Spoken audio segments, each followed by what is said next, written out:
the skin of a killer bee. What are you doing tonight? You going to kill some perverts? Yeah, we're meeting a paedophile. Cool. Welcome to the Sunday Movie Marathon. I'm Max. I'm Chris. I'm confused. What was that from? And this is episode 52 of the Sunday Movie Marathon. That was what we do in the shadows, wasn't it? Yeah, it was. You've seen that movie, Darcy. You should know that. Yeah, but I have a really terrible memory, so you should know better. Nah. Oh, what a Okay, great fair movie. enough. It What a is. fantastic movie. It is a good movie, regardless of what I've just said. How are we this week? It's been a week, all right. Yeah, it's Yeah. been a long one. It's been alright. It's been good.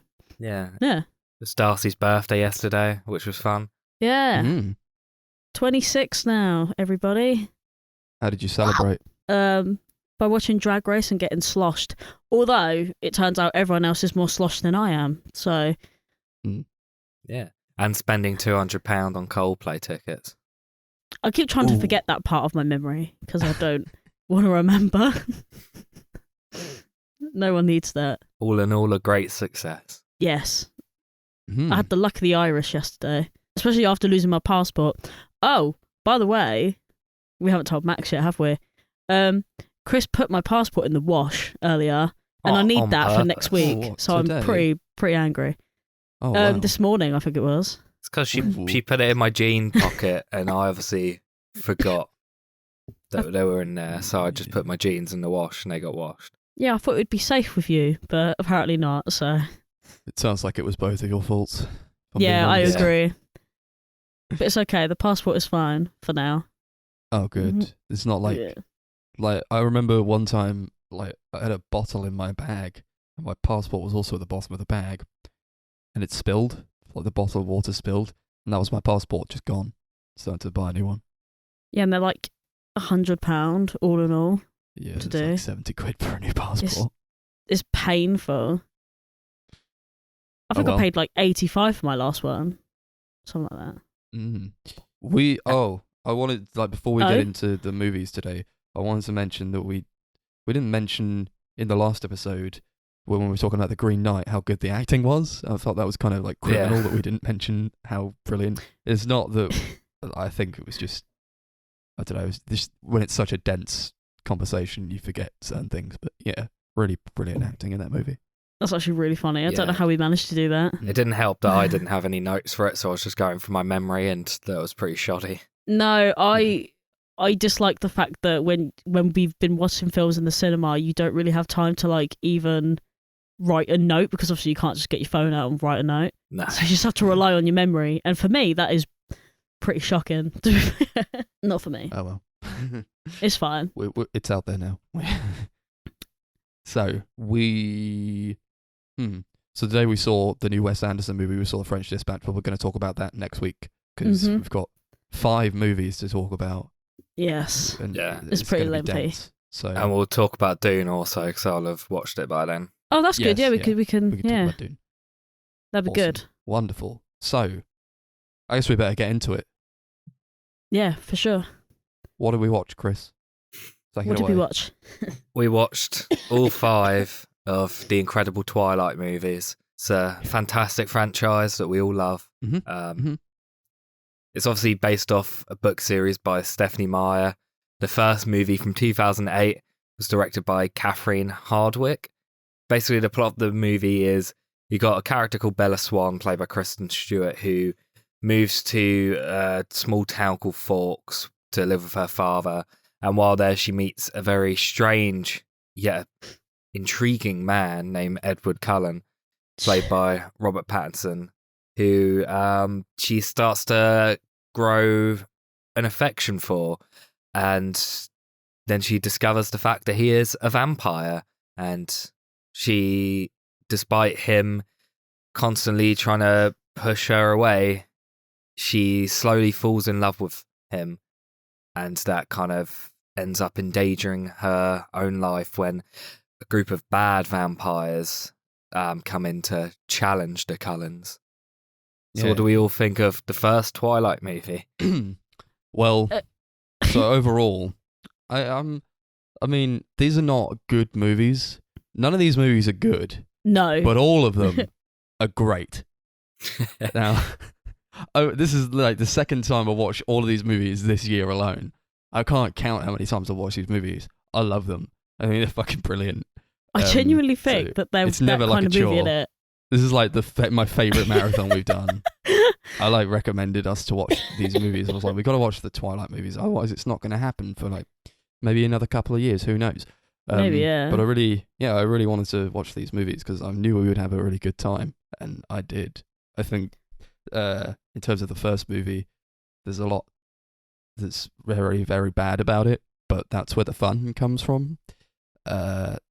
So it's kind of, I don't know if I would call it like a guilty pleasure. I just really, really enjoy it. Yeah. There's some things in all of these movies that, like, really bad things that kind of carry over, that you kind of, they start off being really, really funny in this movie, and then, you know, they start to get a little bit, I wouldn't even say tiresome, but they're not quite as funny later on, like, especially like when it comes to the really, really bad dialogue. There's definitely funny moments in the other movies, but I feel like this movie for me was where I laughed the most at just how bad the writing was. I agree, actually. I think this was probably my favourite one because I was just constantly in tears because it was just so funny. I think when Max says they're not good but they're great, I think if anyone has seen the films, it hits the nail on the head. I think I feel like you know exactly what he's talking about, because genuinely I hadn't seen them in years. Well, I haven't seen the last two at all until the other day, but I remember the first three being really, really funny. Holds up. It does actually hold up to be as funny as it was, but I don't know whether that's because it's like, did I find it bad back then and I found it funny, or I just found it funny because I was younger? I don't know. I don't know if it's one of those. Funny as fuck, though. Honestly, so good. Yeah. These aren't comedies. These are going They're not. for really They're straight, serious films. like drama, romance, fantasy type genres, but it doesn't do any of them well. So it just ends up being a comedy if you view it from that lens. I could imagine going into this movie and like viewed through the lens of like a fantasy romance, you probably wouldn't get much out of it. But I always view it as a comedy, and it's always really funny. Yeah, like, do you think if you was to view it more as like, does it make it better or worse, the fact that you could view it as a comedy rather than a serious film? Does that make it better? I don't know. Well, makes it fucking I funny. never used to like these movies though, is the thing. It was always like when they were coming out, yeah, they're for teenage girls and like they're bad, and like it was a very obvious statement to say back in the day. It was like, yeah, Twilight movies suck, they're bad. Yeah. So I've just kind of grown an appreciation for them, and now I can just kind of enjoy them just as they are, and I don't have to put anything like, I don't have to like make fun of people who like these movies genuinely. If you really genuinely like these movies, more power to you, honestly. I kind of do, but it's because I'm not taking it seriously at all. Yeah, I mean, I don't think these movies are completely without any merit at all. I do think there is some stuff like throughout that I genuinely do like, but the first one, I'm not sure I could say that. No. This film especially is really like laughably terrible. There's like so many like really, really questionable choices that they've made in this movie, most of which probably carried over from the books. I feel like this one for me was the most.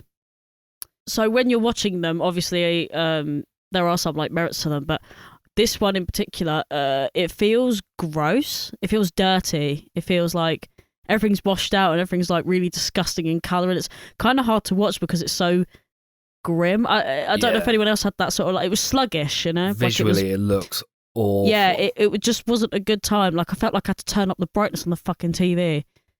Horrid. It's going for like grey-green colouring. Looks yeah, like it's dishwater. sick. Everyone's really pale.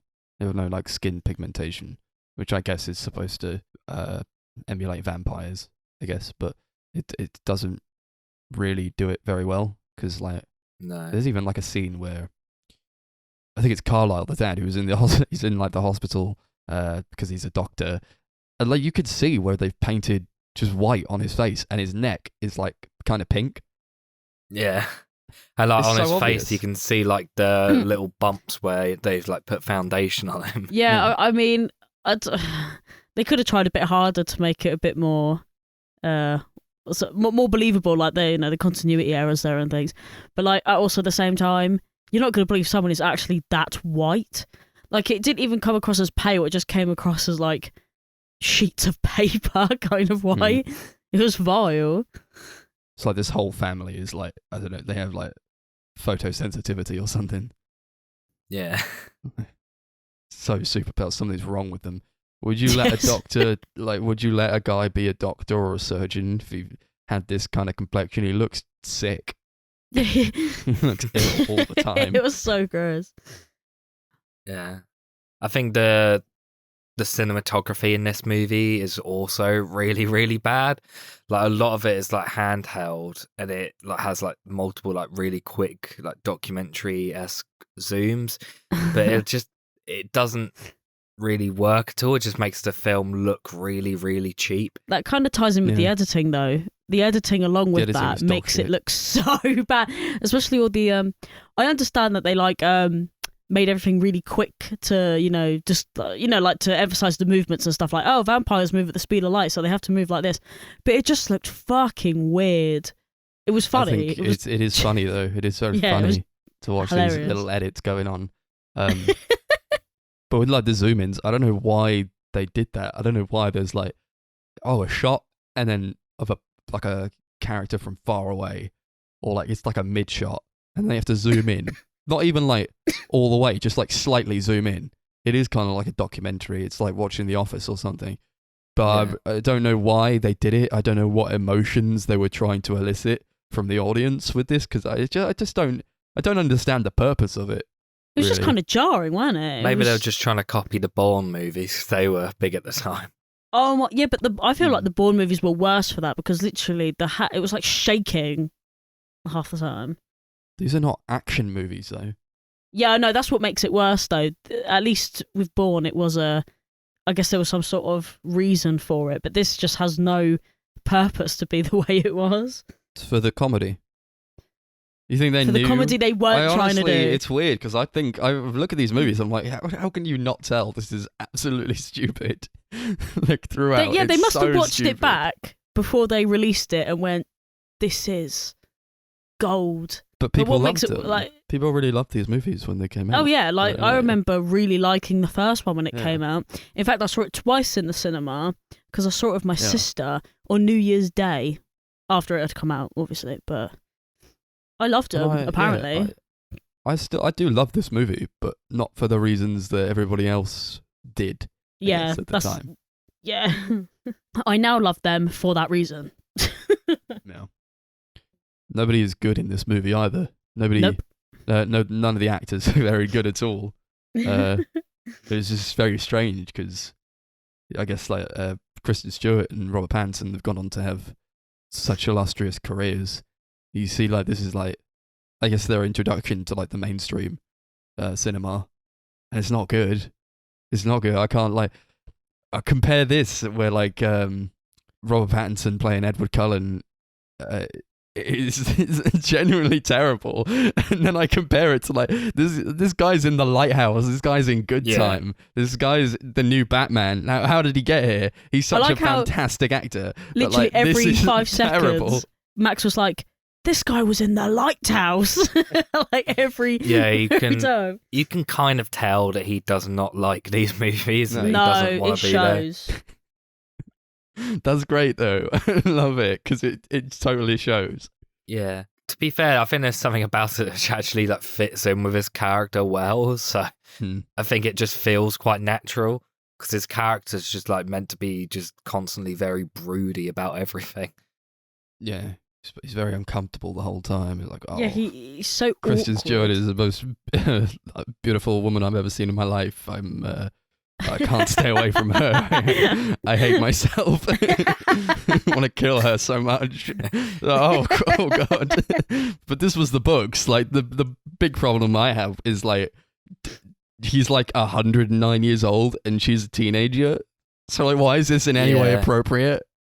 It is really, really creepy. But like, as we found out as the films went on, this series doesn't really care when it comes to age.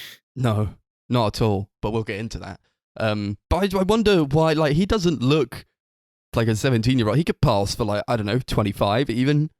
He could, like, I don't know just, why like, he stop going to school. They've gone to feels the need school to go back like there. forever, for ages. Yeah. For 100 years, he's been going to school. He could definitely lie about his age and get at least a part-time job. Do you know what I mean? Like, he doesn't have to do this with his time. None of the other Cullens looks like teenage either. They No, all none of look them like do. they were Especially, in their like, 20s. Emmett and...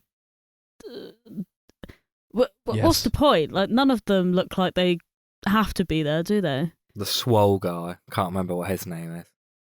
Emmett.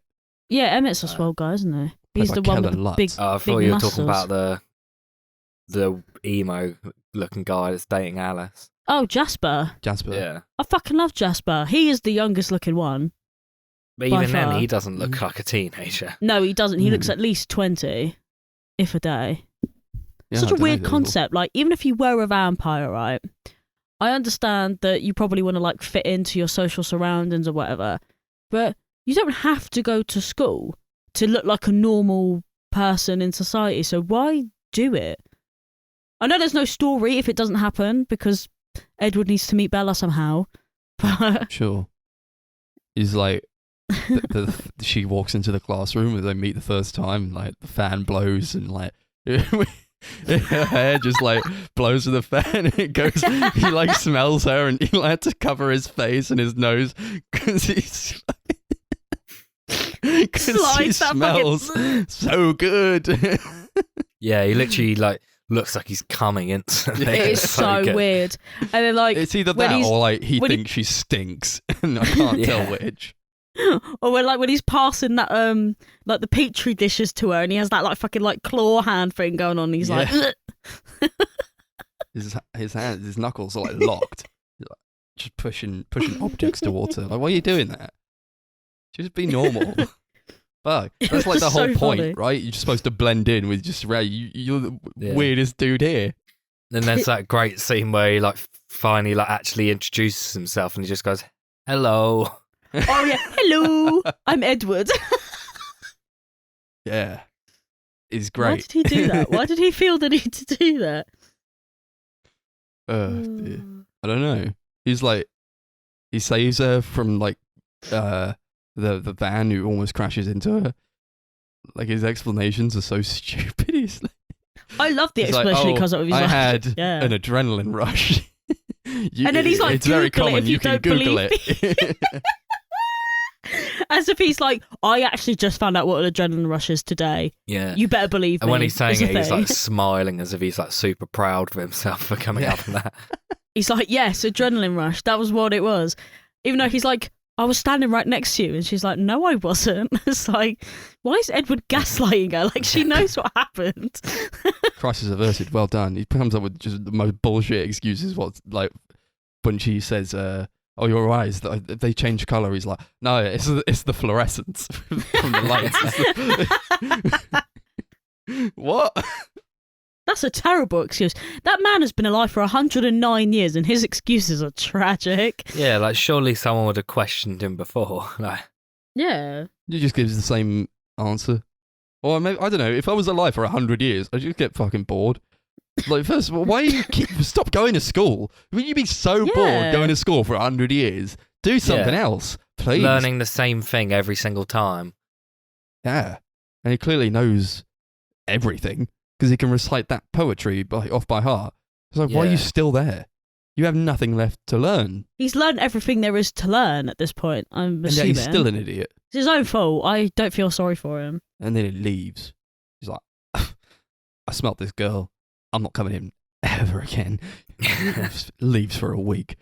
And then Bella's like, I'm going to confront him. She has like this inner monologue over the course of these movies. And it's so stupid. Like, it's just a boring, obvious way to give exposition. But she's like, I plan to confront him. It's like, you sat next to him for one period. Why yeah, do you she care? got angry for so little anything. Yeah, and all the movies start off with her little monologue, where it's just like really, really shit poetry. Yeah, it is bad. It's always bad. Well, who thought this was a good idea? The writing is absolutely terrible. Stephanie Meyer. Clearly. You think it's like all pulled from the books, but I Most guess she of it did is. write it. Yeah, she wrote this, Yeah. didn't she? Yeah. I don't think she wrote the screenplay, but obviously I think No, whoever yeah. did like adapted it pretty closely. I've read the first book and I remember it being like almost like word for word at points. Yeah, I wouldn't have it any other way. Honestly, it's brilliant. So many laughs. You like the part where he actually reveals that he's a Sorry. vampire. He like, has to take her into the. They like go to school. Like, oh yeah, first period starting. No, go. Let's go into the forest. So I can fucking show you some shit. It's just like the best interaction ever. With like the standing in the forest, and she's like, "You're a vampire." And then he like takes her. You like, you have to see what I look like in the sunlight. We're like, "Ooh, this is gonna be sick." And then he Sonic runs her up the mountain to get to like a place where the sun's penetrating the ground. He just starts glittering, and it's like, it's so stupid. But what makes it really funny is just the dialogue. He's like, she's like, "Oh, you're beautiful," and then he's like, "This is the skin of a killer." This is the skin of a killer, Bella. So Oh, man. good. I love it. And they have no chemistry, really. So I never Oh, buy do it you for know a what? second. Don't you think it's really Yeah. weird as well, the fact that you almost feel absolutely no chemistry with them whatsoever, but they like dated for like pretty much the whole of the Twilight series? Yeah, they got Fucking together on weird. the set of this movie. I don't Mm. get it. I don't They're understand like, yeah, there's how like that is. nothing there. No, it's weird. Can't tell. No, yeah. Yeah, they literally seem like two strangers who have just met at the beginning of every scene. It's They really, look really uncomfortable weird. together.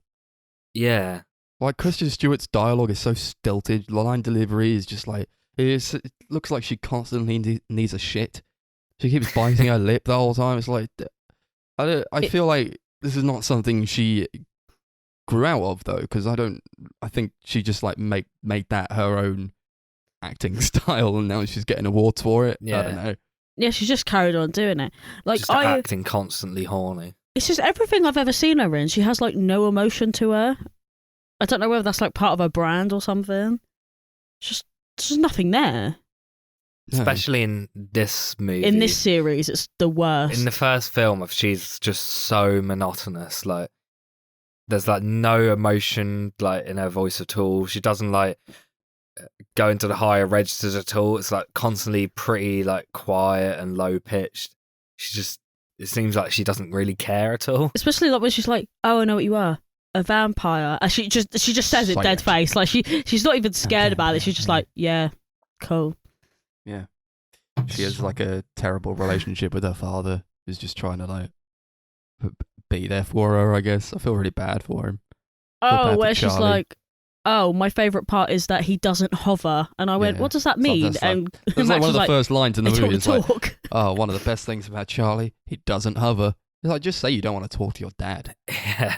I actually wrote that line down because I was like, "What does that even mean?" And Max was like, "They don't like talking." And I was like, "Oh." Yeah, It's no a hidden shame meaning. because he's like the only character I actually like in this whole series. Like, I Yeah. think he's played quite well by the actor. He's like a likable guy. Yeah, I He is. think he's quite nice. I feel bad for him. Oh well, that's teenagers though, you know. They don't like talking to their parents. Yeah, I mean that is true. Actually, She like we're all breaks his guilty, heart especially me. when she has to leave. She's like, "That's it, Dad. I'm storming out," because she has to like run away from the bad vampires. Otherwise, they'll find her dad. She's like, I've got to leave, Dad. You suck. I'll be stuck here like Mum. Goodbye forever." It's Yeah, like, that couldn't you was just a bit said unnecessary. You were leaving to be for a couple fair. of weeks or something. I don't know. You don't have to break his heart.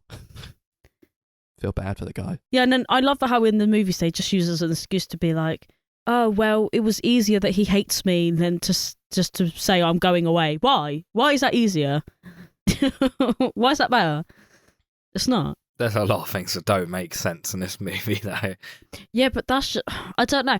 I think if we start really questioning what is wrong with this film, we could be here for years and years. There's just so many things. Just, how she kind of comes to the conclusion that Edward's a vampire, because there's like murders going on in the town.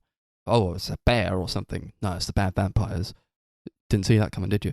And then she's like, she sees this like, okay, first of all, why are they wheeling out a corpse from the police station and like the feet are like exposed?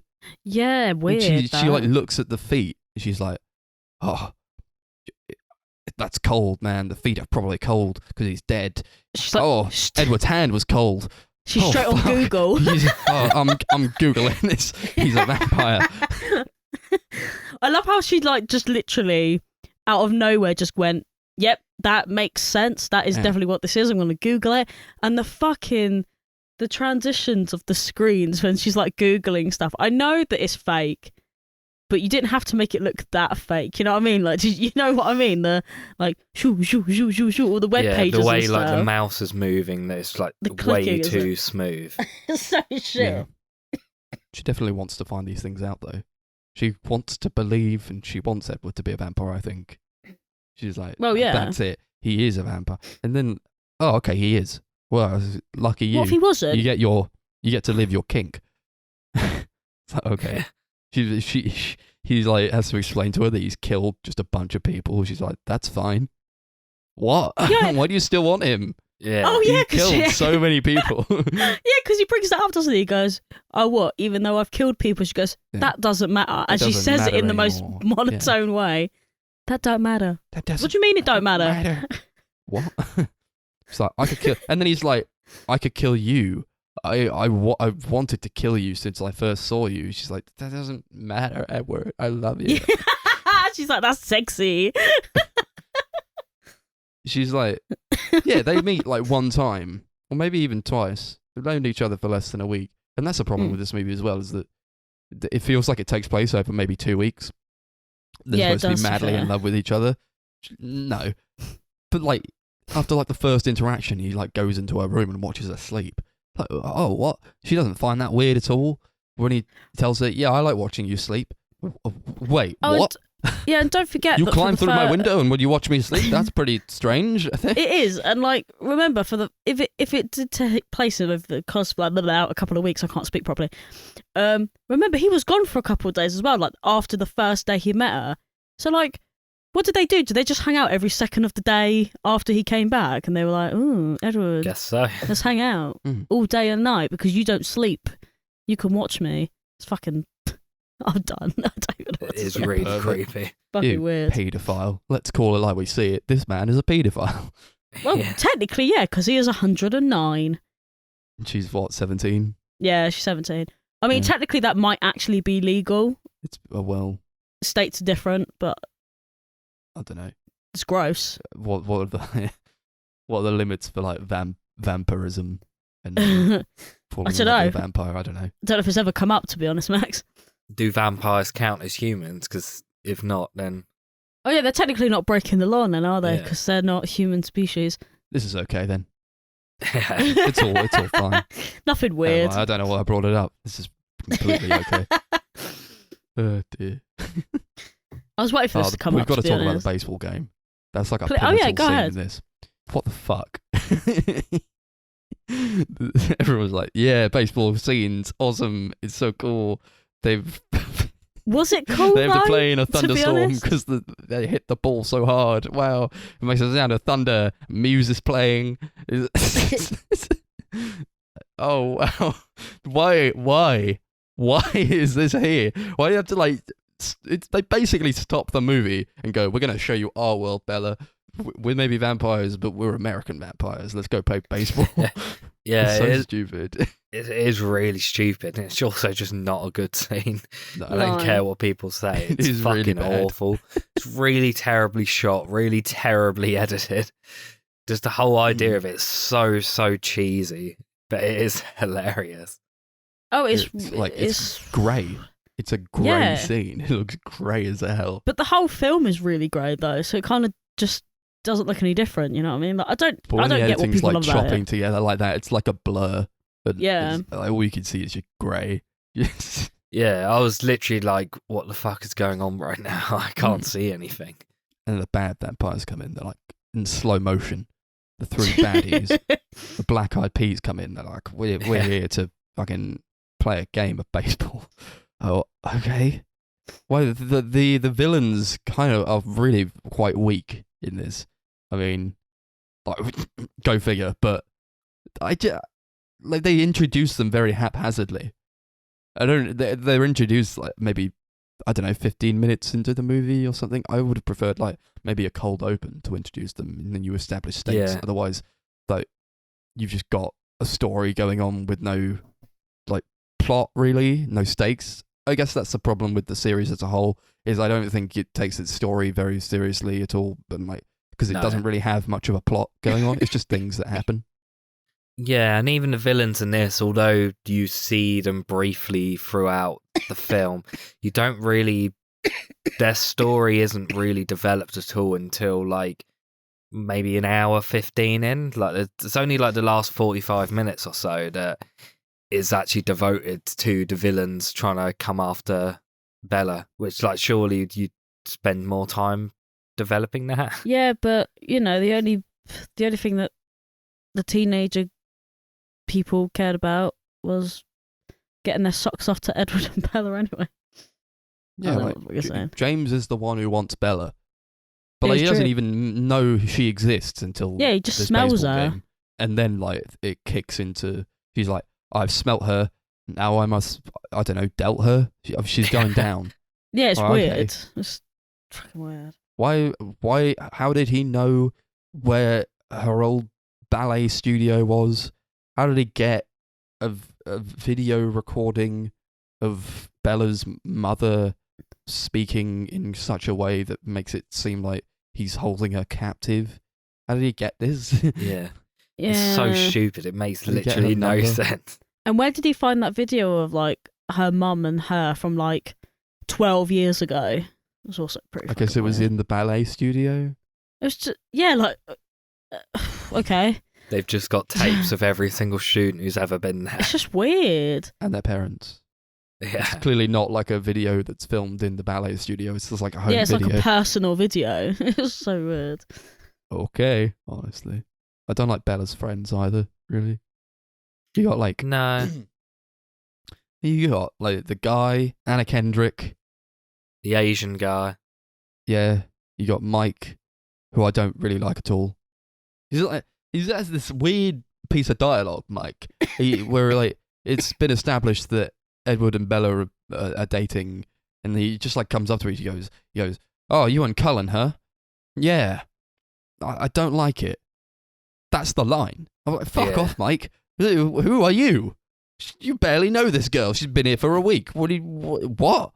Yeah, I'm but he's sorry in that love with Edward her is now. hotter than you, Mike. I'm sorry. It's just how these things go sometimes. Yeah, you can kind of tell that the filmmakers also didn't care about the friends because they barely show up. I didn't After like this Mike. movie. I thought Mike was a bit of a wet wipe, to be honest. I mean, Yeah. I think Edward and Jacob are wet wipes as well, but Mike was like another level of just, Jacob doesn't really show up much in this movie. yeah. He's kind of there to be established. Like, this is a character we'll He's just there probably see like, more I of. have long, beautiful hair, and I know Bella because we're best mates, because she knows me from childhood, and it's like, okay, we get it, Mm. mate. Why does Bella why is she so adamant on like turning into a vampire before like she turns older than Edward was when he got turned into a vampire? It's like, he's like 109 years old, right? Yeah, was she So worried you're about not like... gonna be older than him. It's like, Yeah. I don't want to be older than you, Edward. It's like he's over a century old. Like, Yeah, like, you're was not she- gonna be older than him. I have a feeling maybe she was just like worried about looking older than him, but I don't understand the point but in it's that like, couldn't because you just wait until maybe you leave school and then you don't have to go to school? yeah, the like rest she, of them like do what for was the it? It rest was of only your like a life? year or so. How much different do you really look over the course of like a year or two? Not much. It wouldn't have made much difference. I don't She's get going to be really old, Darcy. She's going to be an old woman it. when she's 20. Don't. Start getting wrinkles, like all of us. Start going grey. Weak in the knees. Yeah, actually, can't stand up straight anymore. I was gonna say, since my birthday yesterday, I've actually can't stand up properly anymore. That was There we go. The ravages of age. exactly. It's already beginning. Already growing grey. We've got to talk about the music in this movie. One Hell of the yeah. most iconic things about it. No, the music is one of the best things about this film, hands down. So you got a pretty decent soundtrack of Emo classics. yeah, a lot of to be like honest. those pop punk emo sort of bands from that sort of era. Mm-hmm. A lot of that stuff's good. Like you got Paramore in there. Their song "Decode" was written for this film, and that's like one of my favorite songs by them. Got It's a good song, obviously "Supermassive Black Hole" by Muse plays in the baseball scene, and that's a pretty good song choice. But I really don't like the score to this movie. I think the score is really bad. I don't remember the score at all. But then, Yeah, I kind of don't Meh. either. no, like, was it just pianos? Is it just like weird violins? No, it's like Janky music? it was almost kind of like industrial sounding in this film. Like almost sounded like something you'd hear in like an early 2000s action movie. It was super out of place. Like I think the score in the other movies are actually all right, but in this film it just didn't really fit it at all. No, yeah. I guess it relies more on its soundtrack than its score that's been written. Yeah. for it. Yeah. You They got, probably like, assumed, everyone's going to be like Debussy. us. The Bussy. You got the The Bussy. Bussy. Claire de Oh, Lune. yeah, I remember that at least. So like, oh, I remember that do you being a know, thing. Do you know the Bussy? She's like, oh yeah, Claire de Lune. I love that song. It's like, wow, you know your music, Bella. Well done. Yeah, no, That, and but, they go no, but into, she like, treats a it. room She treats it like it's a be all or end all. Like, you know that song too. Oh my god, it means we should be together forever because that's how it it's works. The one thing they have in common. Yeah, that's what I mean. It's like, really, Oh Jesus. fuck, you like Claire de Lune as well? I knew you were meant to be. Like, and then he like has to like take her on like a round trip of like the forest. Like, puts her on his back. He's like, oh, hold tight, spider monkey, and then he just like smashes through the forest with her on Yeah, his back, why climbing was trees. Why was that one of the funniest an fucking things iconic that line. happened in that film? I was Yeah. nearly crying. So good. It's And they said it was fantastic, such yeah. conviction as well. And then like afterwards, they go into like a room, and that's the thing where I don't. So like they go into a room with nothing but a piano. I'm like, okay, where is this room? Is it in their house? Like, I assume it is. But the problem with that is like, I feel like when you can't be bothered to map out the layout of a house, then the audience won't know where they are in relation to the house. Yeah. Yeah, it could have been anyone's house. To be fair. Yeah. It could have broken into somewhere. It's like, yeah, I know this house across the forest or whatever. It's got a piano in it. We'll go there. Oh, okay. Great. This is so romantic. Their house is Playing pretty cool piano though. together. Just throwing it out there. It's a gorgeous house. Design wise, yeah, I think maybe the exterior is a bit better than the interior because it's quite like, pallid, quite just white. It's just dull white colours. I don't know. I don't Maybe really vampires don't know how to gravitate decorate. towards that. It's like, you know? yeah. What were you expecting? Dungeons and coffins? I'm like, maybe you'd like a bit of personality. I don't know. Maybe. I mean, they don't really have any though. That's the problem with this film as well. Is that they're all super dull. I feel like. Yeah, if every they have to keep character. moving around the whole time, because like, oh, if you're in a certain place for too long, people will notice that you're not aging. So like, that's a fair point to make, I suppose. Yeah, But that is true. then why go to these places and I suppose buy just massive fuck off houses to live in? It's like you could save a lot of money. Well, Carlisle seems to have an inexhaustive amount of money. Even though Yeah, he's just he's a doctor. Or He's a been saving up surgeon. for years. Yeah, suppose- well, clearly. literally lifetimes. This man I can would buy assume. anything. Yeah, Doesn't matter. And it's only him who's working. yeah, because the others are going to school Yeah. literally every year. On the year. forever. Yeah. That's quite lazy though, isn't it? Relying on one person to keep the same profession forever. Very lazy. Yeah, what are they going to do when he eventually gets bored of being a doctor? I don't know. He's been doing it for, probably hundreds and thousands of years already. Sure, he doesn't care that much. Maybe eventually he'll decide he wants to do something different. Maybe. Become Maybe. like a pilot or something. Yeah. Fuck it. Should we get on to the next movie? Yeah, probably. Yeah, I Still don't have loads to anything talk else. about. Yeah, fuck it. Oh, no, So, no. I could go on for ages about any number of these movies, but let's go. So, Rate it out of Spider Monkeys. Yeah. Spider Monkeys. Yeah. Yeah. This film is great, but it is also pretty fucking shit. Yeah, I love this movie, but on like if I was to be completely critical, I'd give it 2 Spider Monkeys out of 10 because it actually kind of sucks. Oh, yeah. Yeah. I'll do 2 ratings each for these movies. I'll do one for enjoyment and one for my actual rating. Yes, So, I think that's on fair. On an enjoyment scale, this is a 10 out of 10. This is absolutely a 10 out of 10. But on a more, I guess, just, I don't know, objective level, but like what I feel it deserves, I guess, I'll give it 2 Spider Monkeys out of 10 as well. Yeah, I mean, it like I said, it was probably my favourite, to be honest, because it was the one that I laughed at the most, but then that just goes into how much I enjoyed the film, I suppose. I actually think that I gave it a 3 out of 10 because when I watched the others, I bumped up my rating slightly. So I'm just saying it now because I'm not going to bloody fucking check it. 3 Spider Monkeys out of 10 Spider Monkeys. Yeah, awesome. Lovely. So that was Twilight. Next we come on to New Moon, which came out in 2009. We got a different director this time. We got Chris Weitz. And Nice.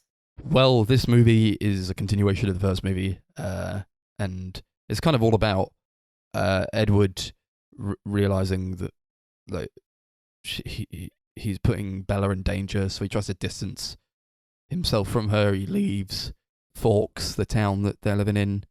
He moves away, and this is like the big introduction, really, to Jacob Black, played by Taylor Lautner.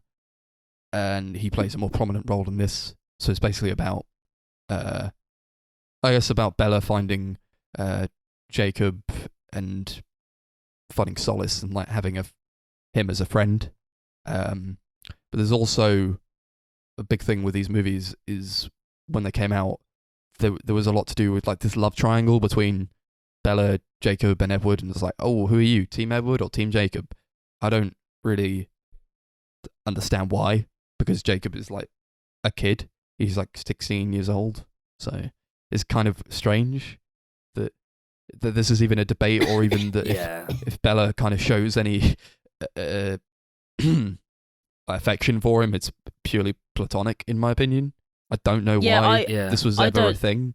Yeah, I don't know why people made T-shirts out of, or made. The thing is, I actually think it's not. I mean, I don't know for certain, but I was under the impression that the Team Edward, Team Jacob thing, or at least in my school, in my group of friends, it wasn't who Bella should be with, but it was who was hotter. So they used to argue about who was fitter, Jacob or Edward. Yeah, I think that is pretty much what it is. And do you know what? And that's why they had a Team Jasper, because everyone was like, nah, fuck those two. We like Jasper. But that was very far and few between. Not many people were on that, to be honest. I didn't like any of them. You got Robert Pattinson, who's like a man, clearly. He's a man, he's a grown man in these movies. It's pretty obvious. He's got like the stubble, he's got the chest hair, he's a man. And then you got Taylor Lautner, who's like barely been able to grow a mustache in. And I think a big problem I have with these movies is their treatment of Taylor Lautner. I think probably it's not very. He was like 16, 17 when he made these movies.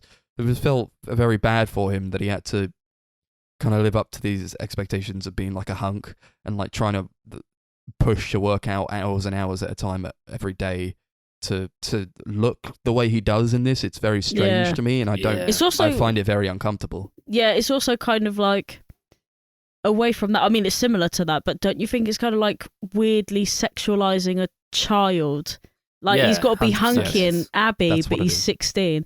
I mean, apparently he was 17, actually, but that doesn't make it better. Yeah, he was To 16 me, making no. the first film, 17 the second one, I think.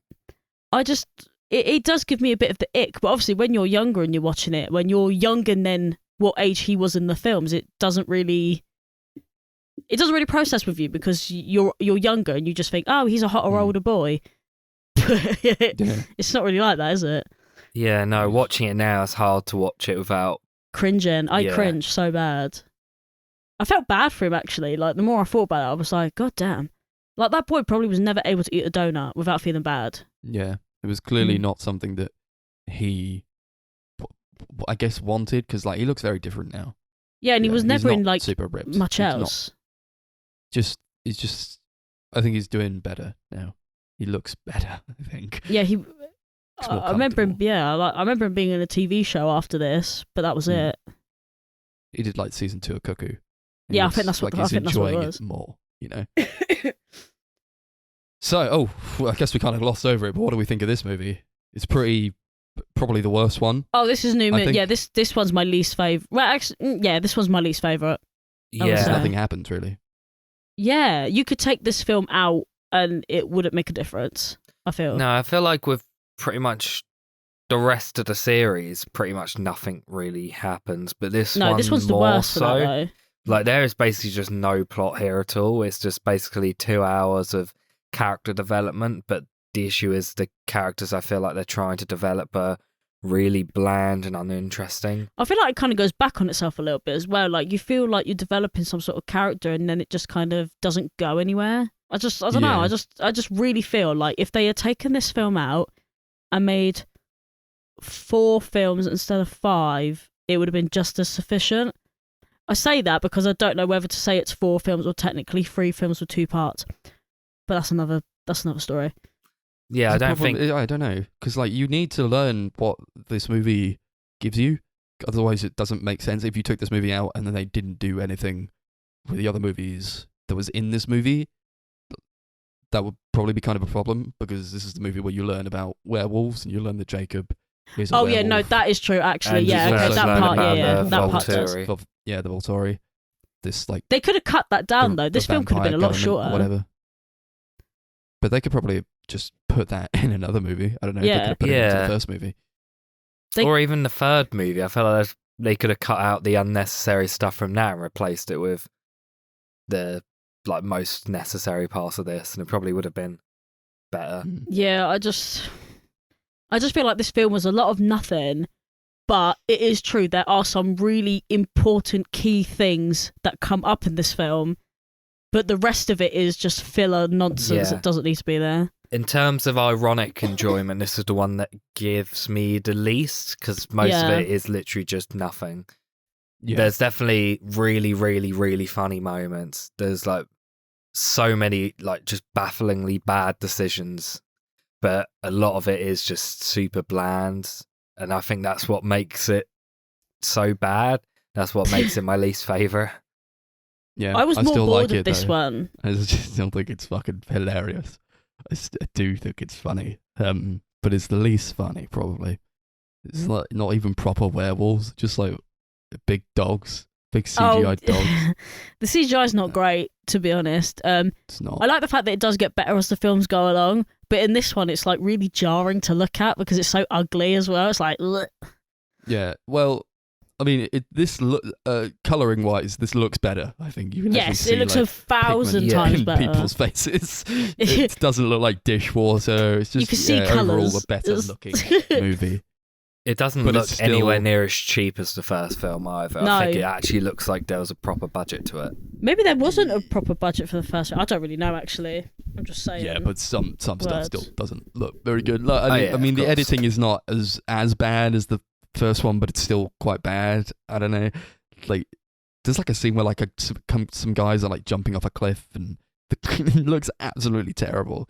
It just looks like a green screen, or like it was made in a computer. It does look bad.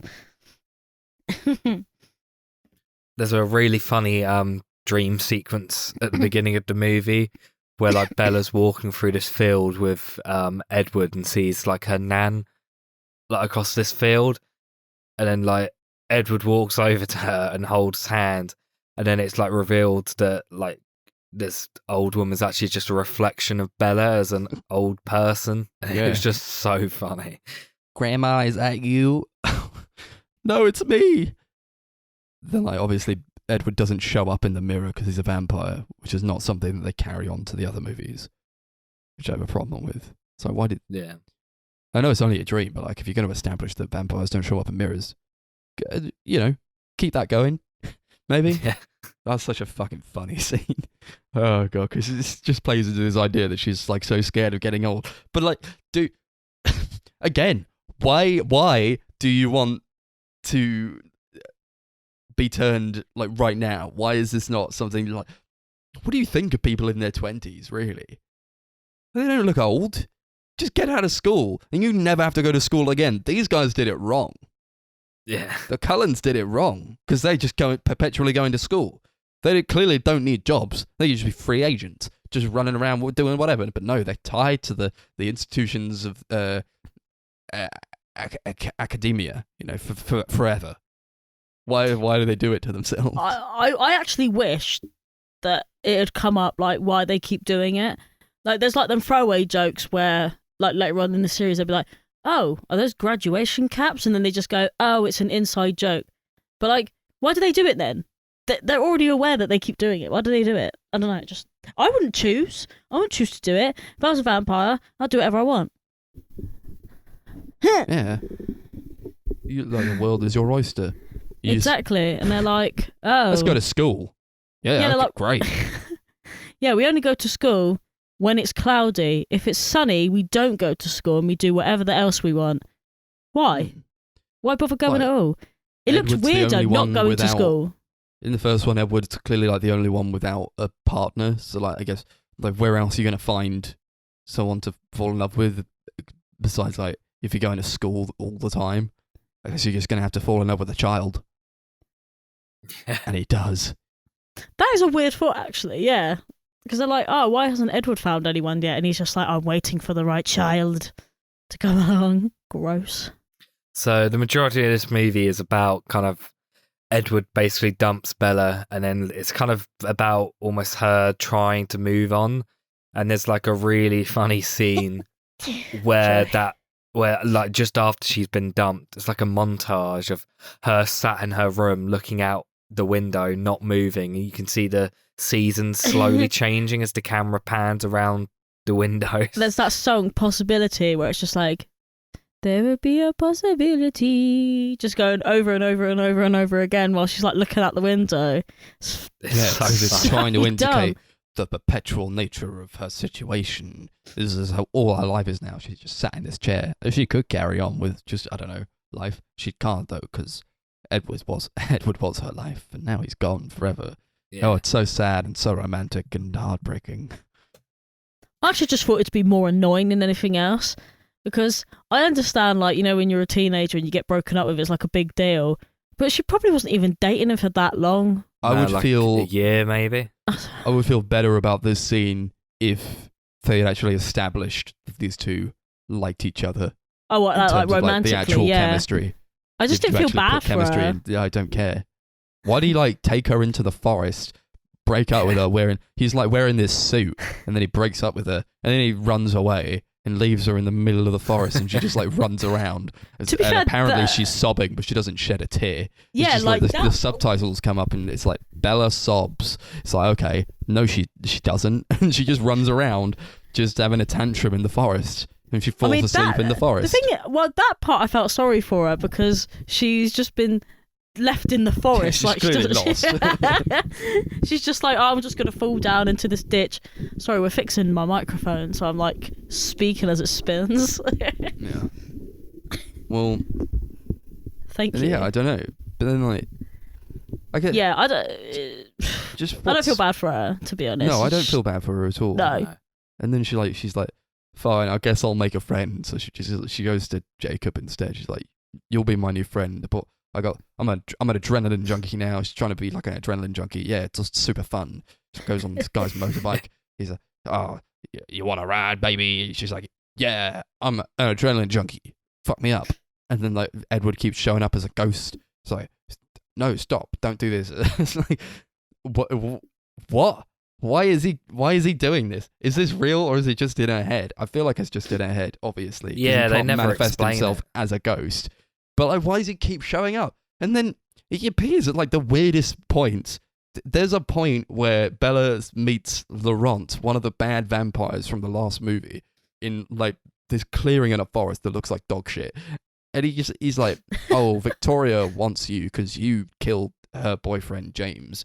And she's like, well, I'm sorry about that. And then like, oh, God. Why? And then Edward like shows up as a ghost. And he's like, this is like video game level of interaction here. He's like, yeah. Yeah. It's like, lie. He's like, where are the Cullens? He's like, Edward shows up. He's like, lie.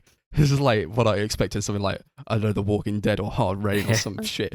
It's like, oh, they're out of town. He's like, lie better. Threaten him. It's like, what? It's like What is this? What's happening? Fucking Sims. Is that? I think it was quite awkward dialogue as well. It was almost as if she was like waiting for. I know she was waiting for a cue from him, but it actually felt like she was waiting on an actual cue for someone to go. Now speak. Yeah. Yeah. Imagine what This is Laurent's weird. thinking. Like, what is it? You're taking ages to reply. I love that she's like so upset about this breakup that she like wakes up screaming every single night. Do you know how And, like, annoying that must be? Yeah, Charlie doesn't really do a lot about it. He just like comes in and consoles her. He doesn't like send her to a therapist or something that like a normal dad would do. No, my favourite part was just like later on when he's just like, do you know what? I'm sick of you screaming every night. You're going back home to your mum. And she's just like, no, I want to stay here. And he's like, I don't want you screaming in my fucking house. Like, I'll be the same, to be honest. He could do better, though. He could, like, just take her to see someone, but he just doesn't. He's like, maybe you just need to do something. And she's like, I'm going to go shopping. He goes, you don't even like shopping. Like, shut up. Mm. It's very. I feel like it doesn't even need to happen. Like, why do they need to break up in the first place? Because it was just resolved in the end. Edward's like, I have to break up with you because people are noticing that Carlisle is getting older, so we have to move. Yeah. And then like, okay, that's not actually the reason that he breaks up with her. It reveals that he thought by staying away from her he was protecting her. It's like, well, I'm then guessing none of this is needed to it happen, like really. It's like the only is it reason be- I left is because I thought I was protecting you. So okay, so yeah, because I think what was the at point least of this movie again? nothing, literally nothing. I don't even know. I don't even. Why are we even talking about this film? To be honest, this film was just the worst. Not that great Yeah. interaction in the forest, like Edward's really trying to break up with her, and she's like, "Oh, you don't want me? That changes things a lot." I love that. When she said that, we literally were all just burst into like Okay, laughter. I guess it It was does so change funny. things. It was such an awkward thing as well. It was just, Yeah. I like how one of the things that they like make a big deal out of like throughout the whole movie is that Victoria, one of the bad vampires, is coming after Bella as like revenge for her or Edward killing her boyfriend. But like it never leads to anywhere. Like, obviously they do it they lead on in the third movie, but like they build it up so much throughout this movie and they keep like making it seem like that's going to be like the third act struggle, and then it just like randomly vanishes and no one brings it up again. Because what It is the brings up third what? act struggle, really? Like, No, Edward there is none. is like, no, the third Alice act has struggle a vision that is Bella Edward. died because she jumped off of the cliff because she's an adrenaline junkie, and then Edward's in like Brazil. He's in like Rio. Yeah, And, what like, the fuck? He has to call Bella's house just to find out if she's okay. And this happens to be like the one time where Jacob is in the house and he answers the phone and he's like, he reels off the most vague information possible. It's like, oh, Charlie's not here. He's planning a funeral. Like, how fucking vague do you want to be? Now Edward's gonna kill himself because he thinks Bella is dead. Like, Yeah. that's the plot of this. That's the whole third act. Is how do we find a way to stop Edward from killing Yeah. himself? Great. I like how she just sort of takes all this time off of school as well to just like, she was gone for, how long was she gone for? Like a couple of days. She might have been gone a couple of days. But it was just like, Charlie didn't even think to ask where she'd went. He just went, you've been gone for ages. You've been gone for days. Like, you're grounded forever. And it's like, did you not even like think about where your child probably was? Like, Yeah, but that's the thing. So like, why does it not matter that she tells him this time? But like in the last movie when she had to leave for a bit, she had to break his entire heart in two. Yeah. it's just. Also, how can she afford to go to Italy? Like, she doesn't have a job. I swear they bought the tickets, right? And I'll tell you why. Because there was another film, wasn't it, where they brought up the fact that they were buying like air miles for her. So I assume that this family are just so rich that they are just going, oh, Bella, let's just jump on a plane to fucking Italy. And she goes, all right, let's go. Alice paid for it. Yeah, she must have. Okay. What's Bella doing? She ain't got a job. She's at school. She's doing fuck all. Yeah. And yet she still somehow has the money to pay for, like, to run a truck. Not even like a small car, like a truck. She I has can't imagine that's the cheap. money to pay for that. No. I don't think, that's not cheap. You got to put gasoline in it, insurance. There's a bit where What she did Bella buys do? like a couple of like scrap motorcycles that she wants to repair. Oh, I thought she just dug them Yeah. out, to be fair. I didn't actually think that just she found them. bought them. Yeah, I thought she found them. Even Yeah. still, though. I don't know, like parts and maintenance to actually like renovate these motorcycles. How are they getting that? Jacob's 16 years old. He doesn't have any money. He doesn't have a job. He's just a dude. He's just a child. Yeah, I love Well, that. he It's just doesn't like, go to oh, school. Jacob will fix them. Will he? With what? Just stuff he's got With- laying in his garage, yeah? Yeah. It's a wolf thing. I had to read too much into it. It's a wolf thing. That's a great line from this as well. Oh, Jacob, you're so warm. You're warm like a hot stick of butter. Melt in my mouth, Jacob. He's like, yeah, it's a wolf thing. It's a wolf Great thing line, just keeps became getting like repeated. the joke of the marathon. All right. Anything else? Anyone got? Well, it's things such a said? dense movie. I mean, yeah. It's fair. I like this visual sequence of Italy, like, 'cause it just looks very bright and colourful. Like, it's very, very red. It actually looks really nice to look at.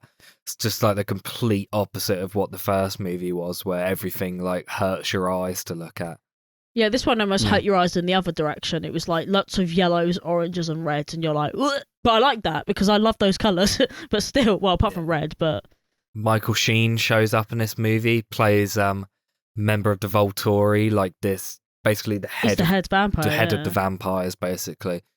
Yeah, Arrow. He was cool That's as a good fuck. performance. Yeah, Fucking brilliant. He was great. he's really good in the movie. And the 2 seconds that Dakota Fanning was in it. To be Yeah. fair. Although she Love doesn't Dakota really do Fanning. much No, she Yeah, does she fuck does. all in this She- film, she- to be fair. She has the power.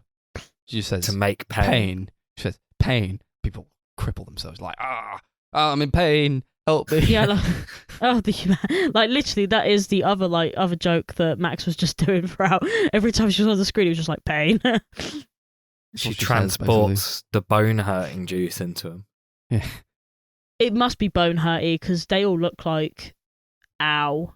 Yeah, and they crunch into themselves and they go to the floor. They go, my bones. Yeah, they do that That's thing what they from always that. say. I don't know why they keep saying, my bones. Yeah, but, you know that crunchy bitch from Old. They all do that kind of like contortionist, kind of like. that crunchy bitch from old. Yeah. Yeah, the one I'm about. Oh, yeah. They painted abs on Robert Pattinson because I guess he doesn't have a six pack. So they're like, we'll make Taylor Lautner put on a load of mass and like just be ripped. But with you, Rob will just paint on a six pack. I guess. Maybe they thought it would be weird for a vampire to have abs. I don't know. No, they didn't because they did it anyway. Oh yeah, because Emmett has it. I don't know, man. Maybe Robert Pattinson just didn't want to do the work. Yeah. Maybe. Well, He yeah. didn't- What are they going to do? Fire him? He was already in the first movie. Could you imagine if they recast Edward in like the Yeah. third film? That looks so weird. I mean, they recast Victoria in the third one. Yeah, but she Yeah. wasn't in it as much, so I feel like you I could didn't care almost about get away with that. Yeah, I think it's This is like the longest movie as well in the It is. It's series. like 10 minutes It's like longer or so. 210. Yeah, it's a bit too long for a movie where nothing happens. Literally, why? They could have cut this down and just added in the wolves and the vampires, and that's it. That's all they had to do. Make it a short film instead. They could have. They could have just made it like a side thing, but no. Yeah. Why would is they do riding a that when they motorbike can make a and- lot of money? True. Yeah, exactly. Why is riding a motorbike inherently dangerous that Edward has to come to Bella as a ghost to stop her? Because she Like, was going too she has to like fast. fall off of the. She falls off of the bike. She like stacks it, but that wouldn't have happened if she hadn't seen him. That is true. I actually think he's more of a hindrance than a help. Like, he's just like, don't do it, Bella. And Bella's like, Edward's Like, there. I just spent weeks doing these motorcycles up, ride them, and then like as soon as she stacks it, Jacob's like, "That's it, no more motorcycles." It's like, dude, what do you do when you fall off a bike? You get up and go again, Yeah. dummy. But he's Apparently, like, you fall "No, off once and that's it. Never this again. is too I think it's much." because he's like a simp for her, isn't he? And like, obviously, she like hit her head, and he was just like, "Oh no, she hurt. She can never ride again." It's like, get Yeah. grip. he has to protect her. But I don't know. It's a wolf thing. Do we have anything else to add about this movie, or are we good to move on? Nah, let's move on. Should we rate this one out of wolf things? Yeah, sure. Yeah, this film isn't good. Like I said, this is my least favourite in the entire series. It's just like the one that is the least fun. Like, there was multiple points watching this where I was actually genuinely bored, whereas all the others, like, I was having a time of my life watching them. Yeah, so I'm gonna give this one like one wolf thing out of 10. It's just so shit. Did you say wolf thing? Yeah, because Wolf it's not thing. plural. Yeah. It's, Okay, no, I was it's just only making- a singular wolf thing. We'll see. If I gave it a Yeah. 2, now I'd say wolf things, because Okay. that All right, makes it I was plural, just but it was just a one, establishing. so- Okay, no, carry on. Sorry. Yeah. 7 out of 10 for enjoyment.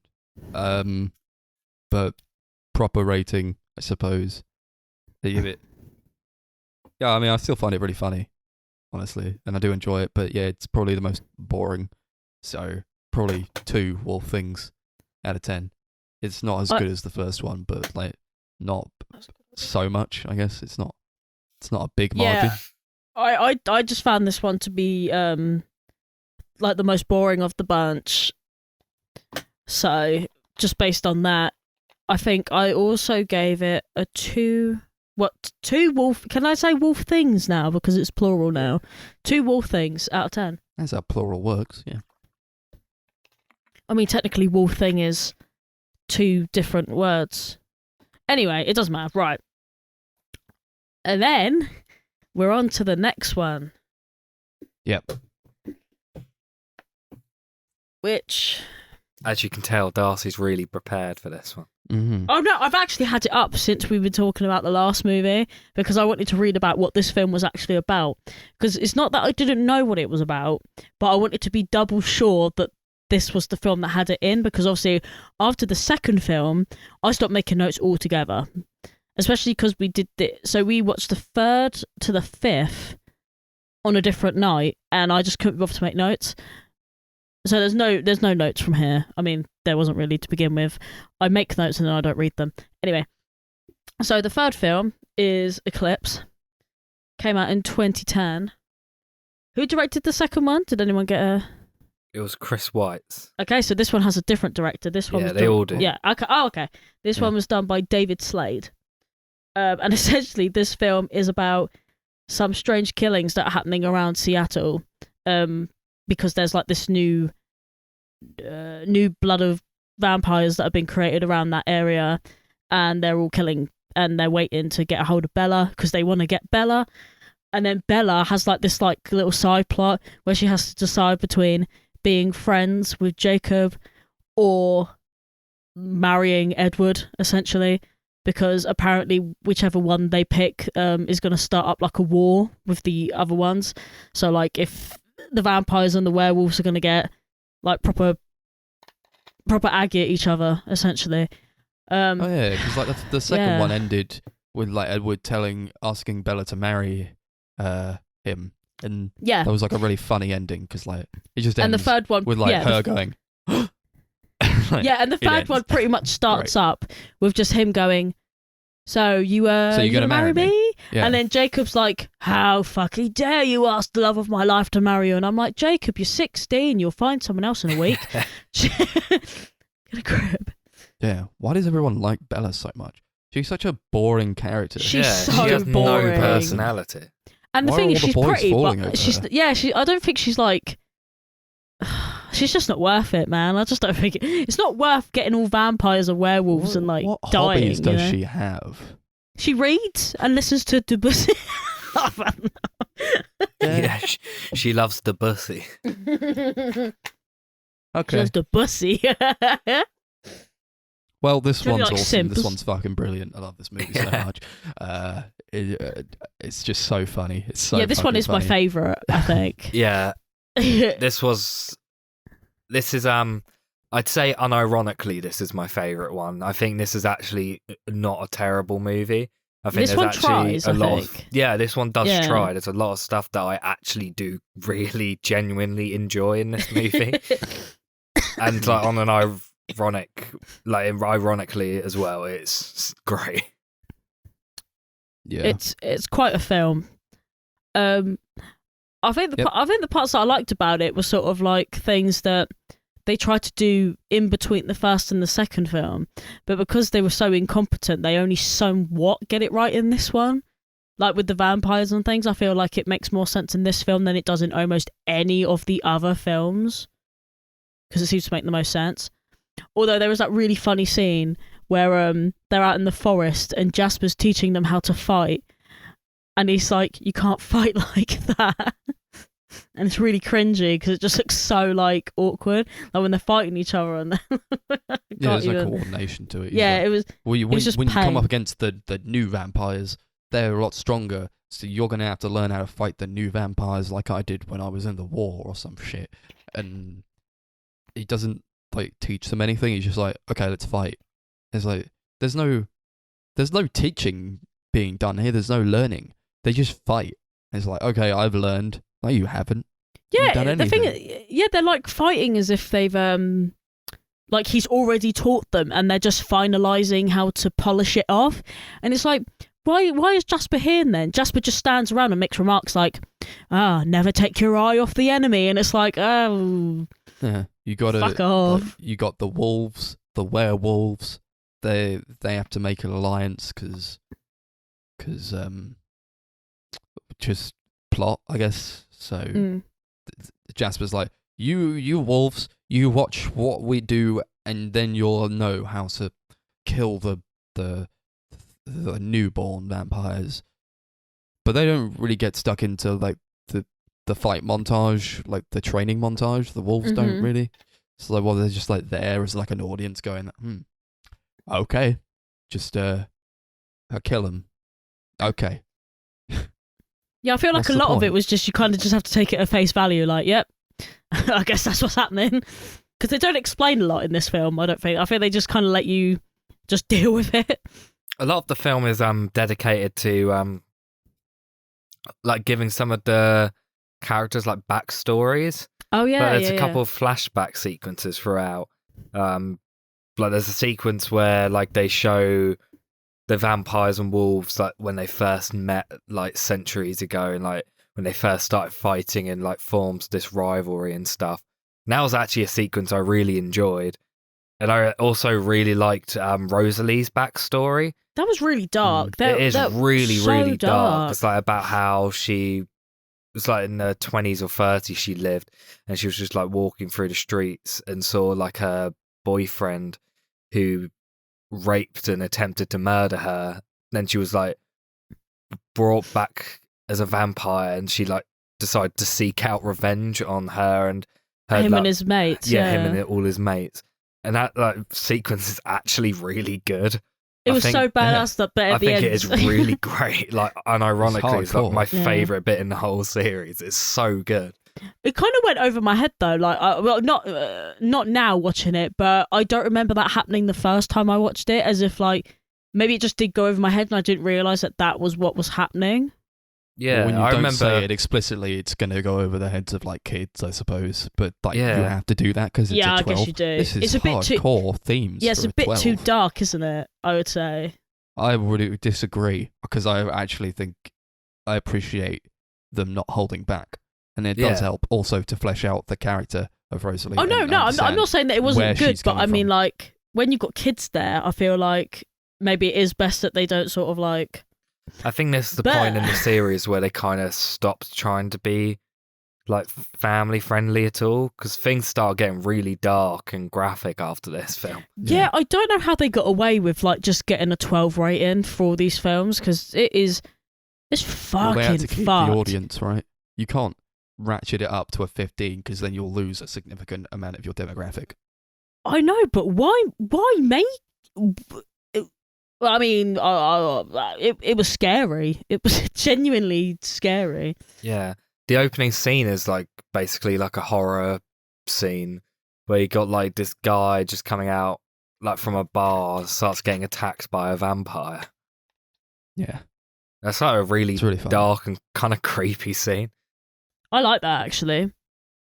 I like that they made this new gang of vampires because the others are pussies. Yeah, you got like they lean a lot heavier into the love triangle aspect as well. Oh, Yeah. I So, like, love Edward's that. Edward's trying to assert his dominance in front of Jacob. He has to give Bella to Jacob so that like his wolf smell can like hide her like blood. Yeah, when she's on their smell. lands and stuff, and then 'Cause hide she her smells. smells Yeah. Really fantastic, I guess. Uh, And then like so like he has to assert his dominance over like a 17-year-old, a child. He has to prove that he's hotter Mhm. than this child. He's like making out with Bella, just like really going at it, and he's like, "Yeah, take that, Jacob." Yeah, I feel like it gets really it gets really like weird between them. Like it's almost if like there's a lot of like sexual tension between the two of them, especially in that tent scene. That was the Yeah. sexiest thing I've ever seen. in Yeah, my there's whole like a life. scene in a tent where because it's like the middle of the winter and they're like camping like before this big battle, and Bella's like freezing, and Jacob has to come into the tent to keep her warm, and like she is asleep, and they're just kind of Edward and Jacob are just like there, and they just start talking to each other, and it's like this really, really homoerotic and Yeah. awkward scene. And don't No, forget, it's great. Jacob's got his I love shirt off like the whole time, and Edward's just on the other side of the room looking really seductive for some reason. It's really weird. Yeah, So he has bizarre. to keep Bella warm because he's hot because he's a wolf. It's a wolf Yeah. thing. It's a wolf And- thing, yeah. He's like, yeah, let's face it, I am hotter than you. We're like, oh, they really wanted to put that line in there. It's like that's such a clear indication of like they really wanted to put that line in there, but we all howled with laughter because it was fucking Oh hilarious. yeah, it was a good line for what it's worth. but it is but a not very good in the way it homoerotic wanted to be. scene. They're like, It was so gay. like they just locked eyes. They're like, we in a different life we could have been friends, you and I. We're not so different. It's like, okay. I like the fact that Jacob then goes, no, not even then. And I think you want to fuck him so bad. Yeah. I just got them vibes that Jacob, maybe, yeah. he's Oh, still wait. like a kid though. He like And then kisses wait. Bella in this. I was For literally some just about reason. to say that, like literally. That's it. His Or the whole se- like thing is like, yeah, she wants me. She just doesn't know she wants me. It's like, What the yeah, fuck? she said no to you over and over again. What? Why is this attractive? Why is this something that It's like playing hard this to is get or really something. It's like really weird. harmful? I feel this is a harmful Yeah. fucking thing to push for a 12 rating. The Mm. predominantly children are going to see, but predominantly young girls are seeing this and they're thinking that this isn't normal. But This she is didn't. weird. She didn't help though, because after that tent scene, she comes out the morning after and goes, "Jacob, kiss me," and he's like, "The fuck." He doesn't wait. He's like, fuck Oh, yeah. yeah, he doesn't hesitate. He's like, "Yeah, I'm gonna do it. I'm gonna do it." But why does she say that? Yeah, why did she I do don't know. that? Just I didn't see 'cause? that- And I then did- like I- Edward knows, obviously. Yeah, Like, I didn't get tells the him. purpose of it because I He's feel like, like that's fine, babe, because I know that you love me more. what the fuck? What in the fuck is wrong with these two? Just fucking bizarre. You got I like, don't a know. flashback That where, scene was funny though. where like they're talking about the origin of the wolves, the wolf tribe, and they're like, yeah, back in the day, there's a wife of this werewolf, and like a vampire was killing the werewolf husband, and then the wife, she's like, I have to get the vampire off of my husband, so she stabs herself in the gut. She seppukus herself. And I'm like, oh, okay, so you've distracted the vampire, but now you're dead. It's like, why would you do that? Why not just like cut yourself? Why do you have to stab yourself directly in the gut? Because the vampires would kill her anyway. No, she didn't, though. that woman, like, she couldn't have just like cut herself in the shoulder or something. She just needed to draw blood, essentially, and make a noise. Once she's off That's the all wolf, she needed the wolf to do. goes Shazam and then kills her. It was all for nothing, literally. Yeah. And then it's like demonstrated again. It's like, oh, remember this? It's like a mirroring where Bella does it, and she doesn't kill herself. She just like cuts her arm. She's like, yeah, that's probably a bit more sensible. Speaking of mirrors, they just completely forget in this movie that they established previously in the series that the vampires couldn't show up in mirrors. Yeah, so in the beginning of the second one, Edward doesn't show up in these mirrors, and then all of a sudden, Edward's laying in Bella's room, and you could just see him in the reflection of the mirror, and I'm like, okay. Yeah, and then you see multiple vampires in the mirrors throughout the other films. Oh, it takes time and effort to cut people out of mirrors, guys. Come on. Really That would require actual editing. Isn't there literally a scene in the last movie where Bella looks at herself in the mirror when she's a vampire? Oh yeah, no, there is actually, yeah. Just, like after she wakes up, yeah. Yeah, but that's awesome though, because otherwise how would she know what she looks like? She had to see it for herself. Yeah. Fair enough though. I feel like it was a bit lazy. I don't know. Yeah, definitely. I'm not going to say it wasn't, because it was. Something I thought was actually really cool in this movie that they established in this movie is that, like, when the vampires like are torn apart and like beaten up, they like shatter and like break like glass. I think it's like actually a really cool effect, and it looks great. I like the fact that they look all dry as well. Like they're all dusty. They become like powder. Yeah, it's so cool. Yeah. And it's especially, I feel like the best kill is obviously when Edward kills Victoria. He literally like tackles her out of the sky, just like smacks her into the ground, and then she gets up and he like bites into her neck and tears her throat out, and then her head comes off. It's so cool. I like the fact that he gets his little pocket lighter out, and he's like, "Whatcha?" Yeah, it's like, wow. Yeah, because you got to burn the bodies. Darcy's Yeah. Oh, you just happen to have a lighter there. I'm like, yeah, probably. Because he knew he was going to be killing some vampires. I mean, in fairness, I probably could have thought of that, but in the moment, I was just like, how did he actually manage to burn her in the snow, though? I feel like the snow would have cancelled out the flame, but... Nah. Maybe not. They're extra flammable. That's probably... It has to be. This is the only thing that makes sense. But like, I feel like this shattering of the vampires indicates that there's no blood running through their bodies, and they even say like, of course, yeah. They often remark on the fact that they have no heartbeat, they're always cold, so obviously the blood is not flowing through their body. They don't have blood, it seems. They just drink it, because if when you even when like their limbs break off, they shatter like glass. There's no blood, and I guess it's a clever way of getting around showing too much blood in a 12, because it actually does work and it makes sense. It's quite clever. Also, like, I guess, like how does Edward get hard? Like, if it's been established that like he doesn't have a working blood system, how does he intend to? I could only assume he. I mean, have sex with Bella, I guess. I don't know. I actually don't know. Puts it in flaccid. It just crams it in there. Yeah. Is Edward a virgin? Apparently he's a virgin. Yes, he's just been edging for the last 100 years. I feel bad for the guy, to be honest. But I suppose when you can't get it up. Like, maybe there's nothing. There's nothing to do with it. Yeah. How did he? Do you know what? Never mind. This is a conversation that I just wish we weren't having. It's a conversation we should save for the next movie. Yeah, that's Actually, probably that where is it's gonna true. Why kick we off. talk about this now? He just got he cock blocked himself in this film because Bella was like, "I'm ready to do this," and he just goes, "No, because I'm going to hurt you," and she's like, "Oh, fuck off." I didn't talk about the soundtrack in the last movie. Had a pretty decent one, Yeah, but this one also has a really good one. It's got that great Muse song, Neurons Star Collider. we actually that they listened to wrote that for yesterday. Yeah, it's Truth a be great told. song. Yeah, The band Metric also wrote a song called Eclipse for the film. nice. I didn't know that. That's cool. Yeah, it's got a good soundtrack, this one. I only remember the Muse song. I don't remember any other song from this portion of the saga. I actually don't. I don't know why you looked at me like that. I genuinely don't. I like having like all these like bands come in and write songs for the films. I wish that was something that would happen like more nowadays. I heard this was kind of like the last sort of film series that did that sort of thing.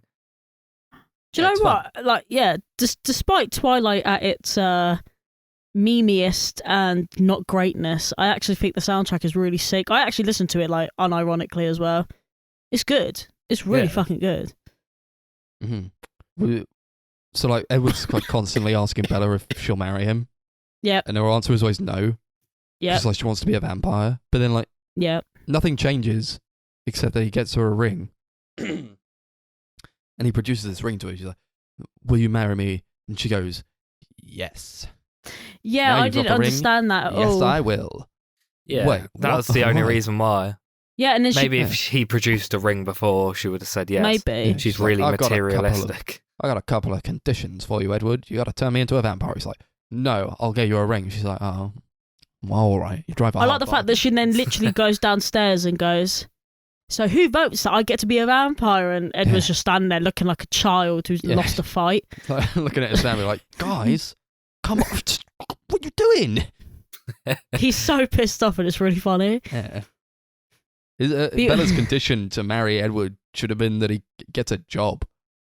Literally, how are they supposed to like financially support each other if he's just What happens? mooching Are off they dad's gonna money? live with the family, just like the rest of them? Because that seems weird.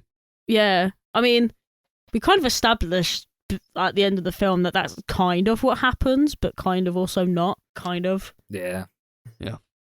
Are we Don't good to think I go thought to this- ratings? Couple more things. I thought Max this is looked. halfway through a sorry, I sentence thought and this just went, looked a lot better. "Fuck This is probably off." like the one that looks the best in Yeah. terms of like the first three. I'd agree with that. The CGI is better. It's just The werewolves look like werewolves now, kind of. Yeah, it's maybe I take issue with like the fact that they're using a lot of artificial light in situations where they should just be using natural lighting. I like when they're in the outside forest. Forest clearings. It's like you could just use the natural lighting in there. The mountains look like really fake when they're up on the mountain tops.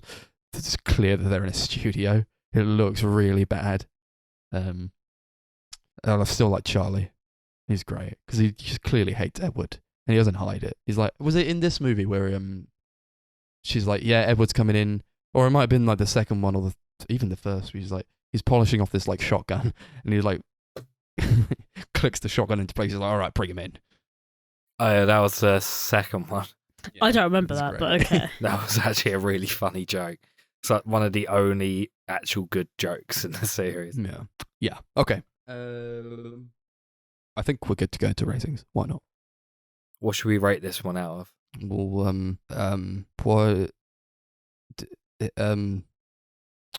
wolf telepathy. That's the thing. They say. Okay. Like, how do you guys communicate? They're like, oh, wolf telepathy. Remember? It's like, oh yes, I remember the wolf telepathy. Yeah, when it comes down to like pure quality, this is definitely the best in the series, I think. I'm not sure I would say it's the one I enjoyed the most out of all of them, but I do actually like really enjoy this movie. I think it's a lot of fun, both ironically and in some ways unironically. So I guess I'd give it like 4 wolf telepathies out of 10. Mm-hmm. It's decent. It's not amazing, but it's not awful. From now on, I'm Switzerland. That line is great. She like gets between them. Well, like Edward and Jacob are fighting, and she's like, "No, neutral. I'm Switzerland. Like, okay.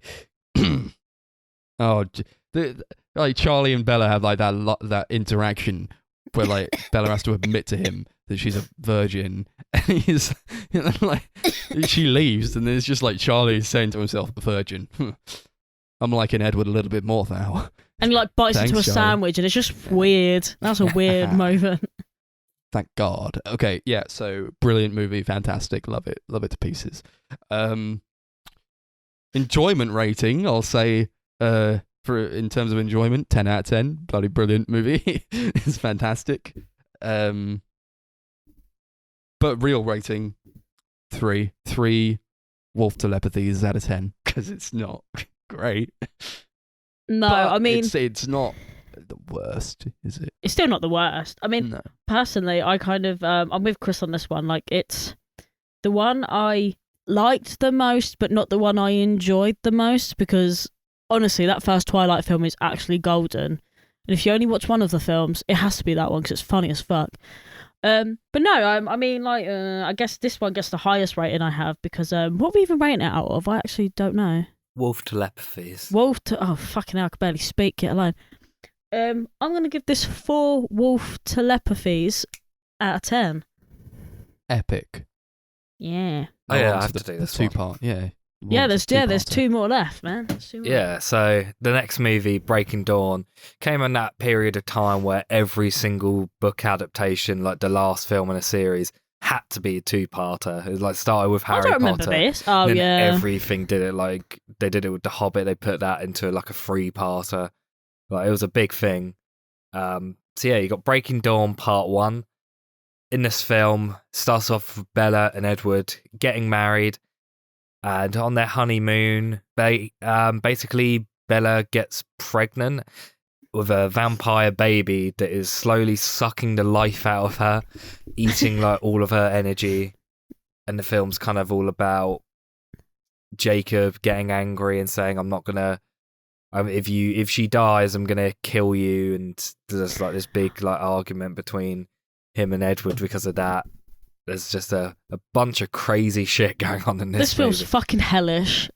This movie's amazing. Fucking love this. This is my favourite Twilight movie. I love it so much. It's so good. The whole plot is like, how do they fuck without killing Bella? But they never have It's to true. say fuck. So it's like, how do you I love work that. around this? This movie's fucking sick. It's disgusting. Yeah. It's like a How do Sam we Raimi fuck movie without towards the killing? end. They're Yeah, going no. for like so much blood and gore. The third act. I'm like, holy shit, this is still a 12. How are you allowed to show this much blood? Yeah. But it's I kept like sick. bringing up the fact that Venom Let There Be Carnage is like a 15. And that's like is super tame compared Yeah. to this Yeah. movie. This is Says way fucking more gore. crazy. Because this is the right. So for context, this is actually the first time I've seen both of these films. What the Yeah. fuck? First off, like when you were talking about Sam Raimi, I didn't realize that I was actually going to get like inside the body and see like fucking blood cells turn and shit. It was crazy. It was like Spider-Man. It was insane, Yeah. and I loved it. It was sick. Pure enjoyment level. This is my favorite movie. I think. Yeah. It's Yeah, so absolutely. ridiculous. It is and hellish. crazy. It's just, it's so stupid. But there's like, I think like there is like genuine like almost horror elements, especially later on, which I actually think are really well handled and just like a lot of fun. Yeah, definitely. It's just, yeah. I look at Venom and I'm like, why did you look at this shit? This was a children, and they did more with it than you're able to do. Honestly, it's Yeah, Venom's what the fuck? pussy, like in comparison. They have the wedding, and then like the introduction is like Jacob tears his shirt off. He's like, oh fuck. Like, he tears his shirt off And in he anger. runs He's like, to they're the getting rain. married. And he runs away in the rain. He's like, oh no. Even though he knew they were getting married before, it's like, well, why is this? He's like, It's 'cause he maybe got the was invitation. invited. It was he's like, real. I didn't think they'd go through with Honestly, it." this is my favourite introduction to any of the Twilight films. Just that scream, and he's just like running into the woods as like a wolf in the rain. My Why favorite is thing it so about that is funny? that he just has to take his shirt off. Yeah, Yeah. because it'll rip if he turns into a wolf. You've seen it happen in the This film. is Never his one normally shirt. stops him. Yeah, he only owns one shirt and he has to keep it from being ripped. Honestly. Oh, honestly, that opening is so fucking funny. Like, every time I think about it, it just gives me joy. It's It's just- gold. yeah. They're like, they pick up. Edward's like talking to Bella in her room. That's the only place they can talk in her house, I guess. And then like Edward's brothers pick him up for his bachelor party. He's like, yeah, it's the bachelor party. We're going on the hunt. It's time for the hunt. And then like his brothers turn up and like he's like, oh, come down here, Edward, because we're gonna do some shit. It's gonna be crazy. And then like he has to jump down out of the window, and they all like wrestle for a little bit, and they laugh at each other like ha ha ha as they like just wrestle, and then they run off. Like that's such a fucking funny part. Why are you wrestling? It's like they have to try and establish that these guys really love each other because they're brothers, but like the only way they know how to do that is like brothers play fight, I guess. maybe they'll do a little bit of that. Okay, we're done now. Let's go. There's a bit towards the beginning where like Bella has a dream sequence where she's like imagining her wedding, and it like ends with her and Edward like stood at the top of like a giant pile of bodies of like all her friends and family, and that shot's actually really cool. It's like sick. it's very so white sick. and red. It like looks so sick. Yeah. It's probably one of the best shots, I would say. They did that. They tried to do it in Avengers: Age of Ultron, but it's not as cool as this. No. Stephanie I thought it was Meyer's just a there as straight- well. Nope. She's like at the Oh wedding. yeah, Stephanie Meyer's in the wedding. It's like, oh, there she is. she had to They have be in like, her own film do like though. a close up on Stephanie Meyer. She's like, this is like her wet dream. She looks like she doesn't really know like what she should be doing though. I mean, obviously she's not an actor or anything, but like she's just kind of like, yeah, she's a I Mormon. I made this hellish landscape of a film saga. She's loving it. She's loving every second of it. Honestly. Yeah, she's a nutter. The fact that she actually came out with this fucking concept. Wasn't this supposed to be like a 50 Shades of Grey like fanfic as well? That's what I heard. I don't know if that's true. No, it's the other way around. 50 Shades of Grey is a Twilight fanfic. Yeah. How the fuck? This is the OG. I don't know how that makes any sense though. Well, it started off as a Twilight fanfic. Oh, okay. I was gonna say that and then, literally like, doesn't make that any sense to writer, me. like, kind of changed it to make it its own thing. Okay, I was gonna This say is- that didn't this make much is- sense to me. Yeah, this is hotter than 50 Shades of Grey. You got Yeah. Alice packing Well- Bella's lingerie to seduce Edward. Why is Alice That's packing weird Bella lingerie to seduce her brother? because Alice is really involved in this. But the thing is, none of them are related, are they? In theory, so it's not really No, that by weird. blood. Because they don't have No, blood. but I mean, it's not that weird if you want to think of it as they're all technically just housemates that are vampires. No, because Still they're kinda not. weird, though. Because they definitely act like a family. Because like, They do act You like a got- family, but they're you not got, a family. is it Renee? Is it Esme?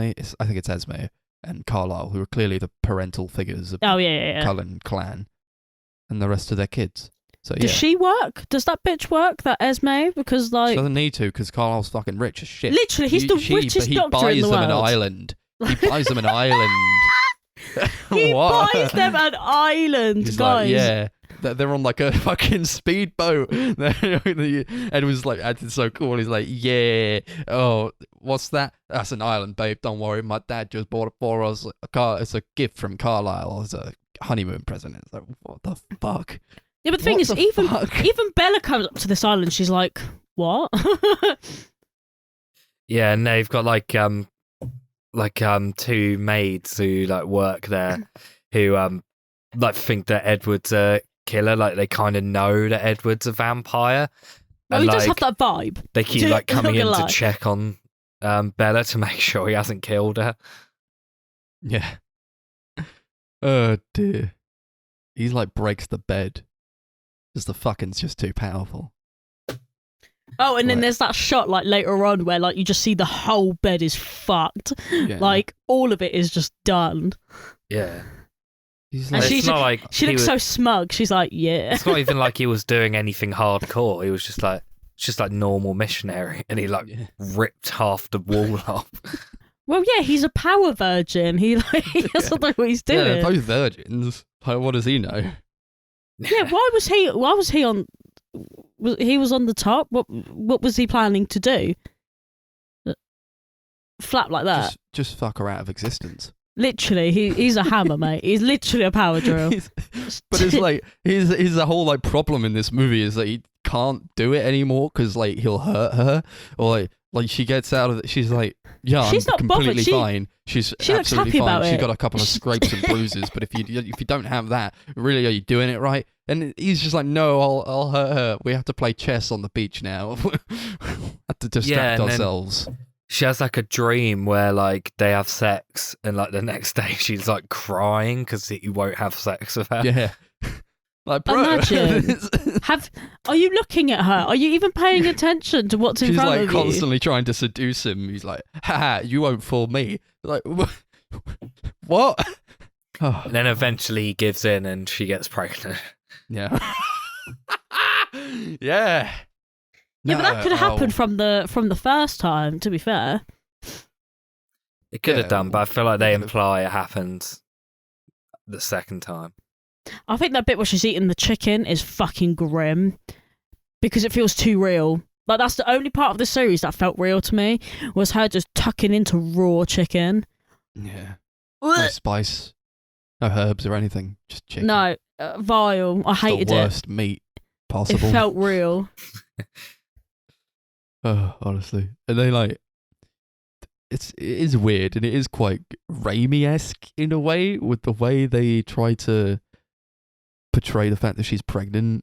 Like, she keeps getting bigger until like it culminates in like this birth scene where like she looks like shit when she gets back home, because like this baby is like destroying her and like drinking everything from her.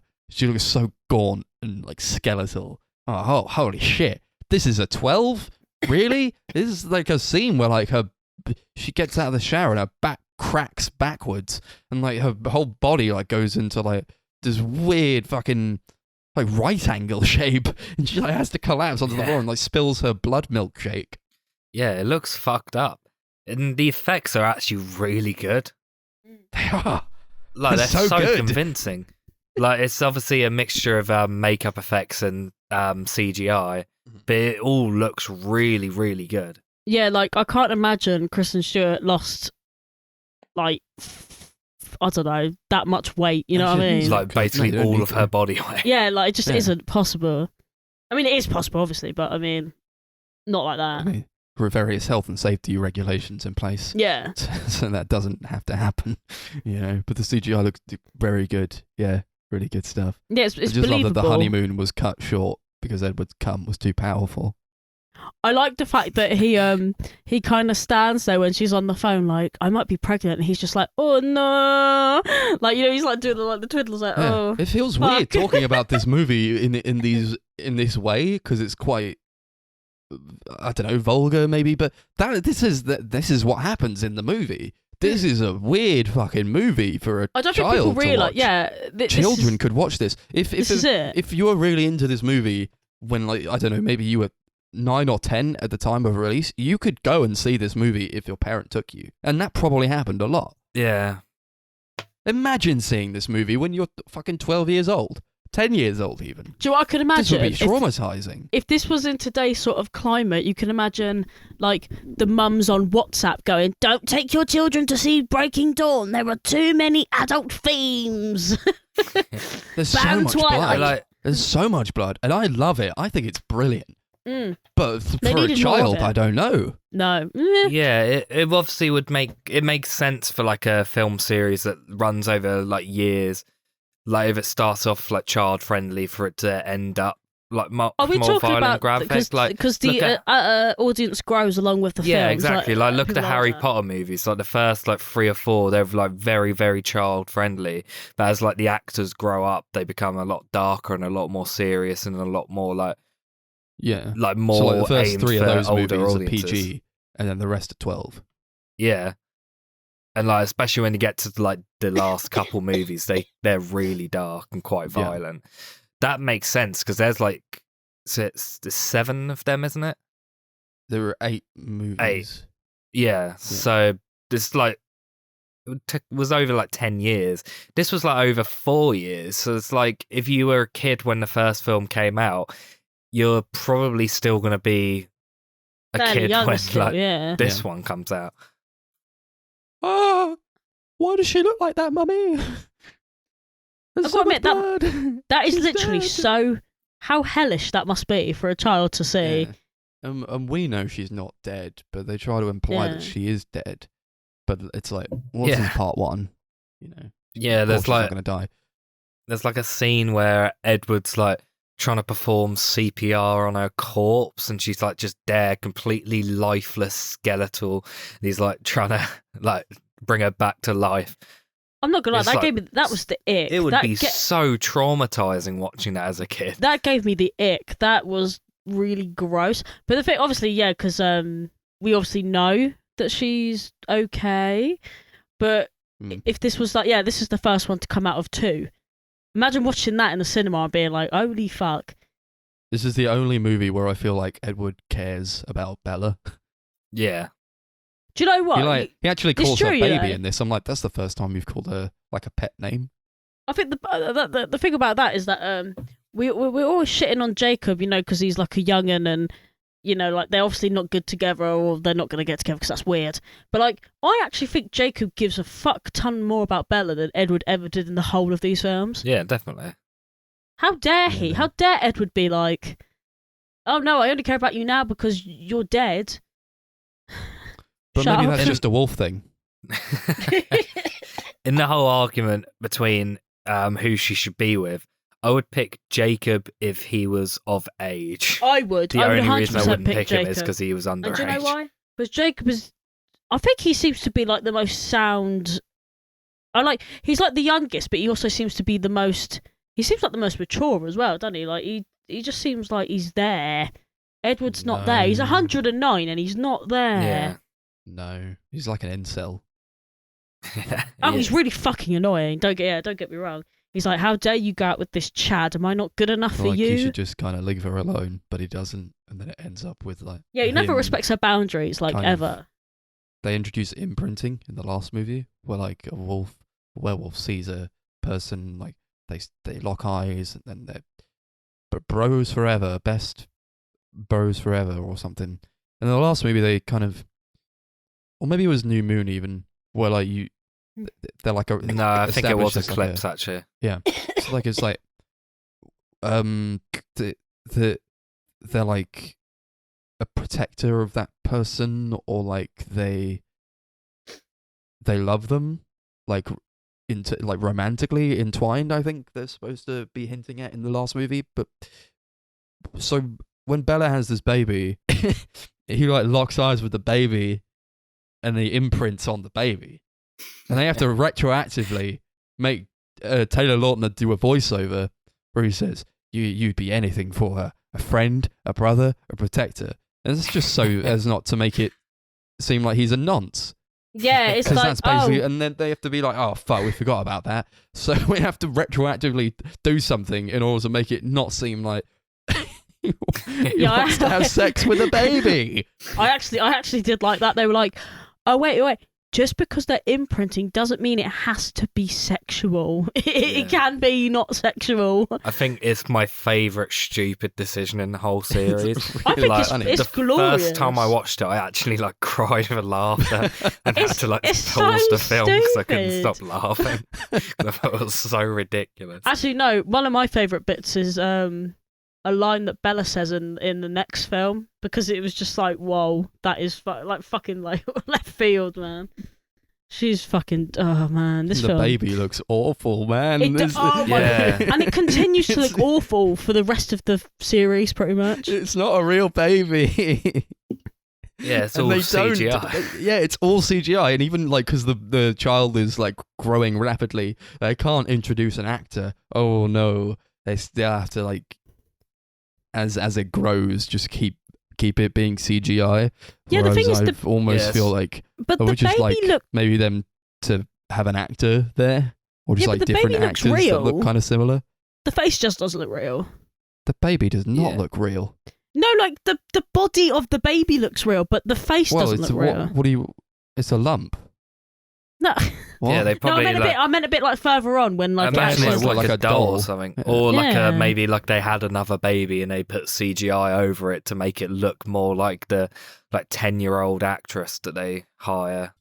They made someone have a baby just so it could be in this movie, and they That's didn't actually just true. CGI the They whole did. body.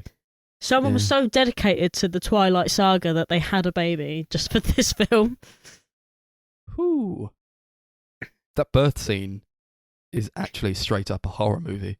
Oh, honestly, that is the best birth control. Horrendous. She's like in convulsions. She's screaming at the top of her lungs. It's actually like horrendous to watch, but I fucking love it. It's like a Sam Raimi movie or something. Goes into her body Yes. and like shows her like bones breaking. It's horrible to watch. Honestly, this is literally just this was the best form of contraception for me. I actually think I will never have children Yeah. thanks to Twilight Breaking Dawn 1.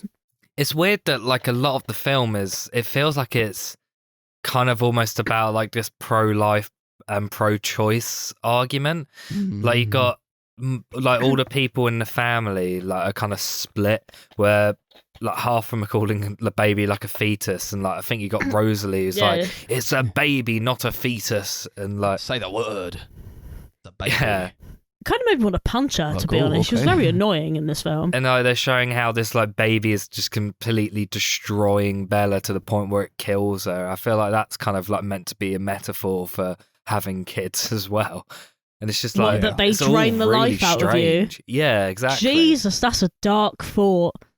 What a dark sentiment. I agree, though. They probably do. They're fucking annoying. They're loud, they eat, and they drain all your money. And and like the just time. the entire just like being pregnant, how that like really, really drains the life out of you as well. I It's just think like a really they- strange decision. That might have been something that was a present theme in the books, because I feel Stephanie Meyer, she's quite, I think she's Mormon. So like maybe that kind of aligns with her beliefs a lot. Yeah, that would make a lot of sense. No, that's kind of what I get from that. I don't feel like it was like the writers who actually felt this way, but Well- they're trying to adapt a book, you know. Do you know what? It was a very ugly visual metaphor. I loved it, but it made me sick. This film was an experience. I must One say. of my favorite bits in the film is where they show like how the wolves communicate to each other. So like throughout the entirety Yeah. of the series so far, the wolves, they haven't spoken English. They've just like howled and stuff. And then they just randomly threw in a scene where all the wolves speak English to Yeah, sorry, each other. is And this it's hilarious. is this the fucking one? brilliant. Is this the one where they have that meeting on the beach or whatever, and they Yeah. are talking but they're not moving their mouths, Yeah. and Jacob starts screaming like, "Ah, I don't want to be part of this clan no more," whatever. And it's just like, Yeah. Sounds like the It's so alpha funny. wolf. So he's like, "You'll listen to me, Jacob, because I'm the alpha." And then Jacob's like, "Oh, I'm sorry, Sam." And he's like, "Actually, no." And he's like, "No, because I'm Jacob Black, and I was descended from the chief, so I'm the alpha." oh yeah. That's it. I'm a lone wolf, and he sprints off. He just goes away, and everyone's just lone like, wolf style. okay. It's like, whoa, Jacob's the alpha now. So they What split into a I- pack. Like, I think what I love the most two about that, warring though- werewolf packs. Honestly, my favourite part about that was the fact that they were like screaming, but their mouth wasn't moving. So it was just like voiceovers on top of this shot. It's really funny because they have them like edit the voices as well to make them sound deeper because they're wolves. So funny. Probably one of my favourite parts of that film, actually, because it's so funny. Yeah. Oh, yeah. Something else I wanted to quickly bring up before we move on. Soundtrack to this film's lame. The last two films just don't have a good soundtrack at all. It's Oh yeah, like, no. don't- My favourite part was I walked past Chris as I was going to the toilet for this film, and I just saw Chris write a note that was like, "This soundtrack is lame," and I was like, "You're lame." yeah. Fuck's sake. I mean, like this, like they always got like musicians in to write songs for it, but like the last two, they like really just didn't try. Like this film, you got Bruno Mars, who did a song called "It Will Rain," which I actually really like. Then the other one, you got, what was the name? Christina Perry. Christina Perry, sings that song did that got really 1,000 Years famous. song. which is like a Yeah. really big song. That That song sucks. Every day waiting for you. That song is shit. It's not great, is it? It's not good. And it comes back in the last movie. A reprisal of that version as well. It was all like dramatic, like. Love it. Yeah. And they named the baby Renesmee. Right, can we just talk about how terrible that name is? I don't care Oh what. my God, your mum's name is Esme. My mum's name is Renee. We're gonna call the baby Renesmee. One of I my love favourite. how uncomfortable Jacob looks with that name. And Edward, Like, and Edward, what? like you just turn around Yeah. and you just see Edward going, "That's not a bad name," but his face doesn't say that. Edward's face is like, "That's a shit. good one. It's a terrible Well done, name." babe. It's like he's just going along with it, to be honest. That's her name forever. Fuck. Are we good to get into ratings now? I am, to be fair. Yeah. Let's rate this out of Renesmee. I Yeah. honestly hate that name. What the fuck? It's so stupid. It's just bad. Yeah, I love this movie. It's so bad. But there's also a lot that I do genuinely really enjoy about it.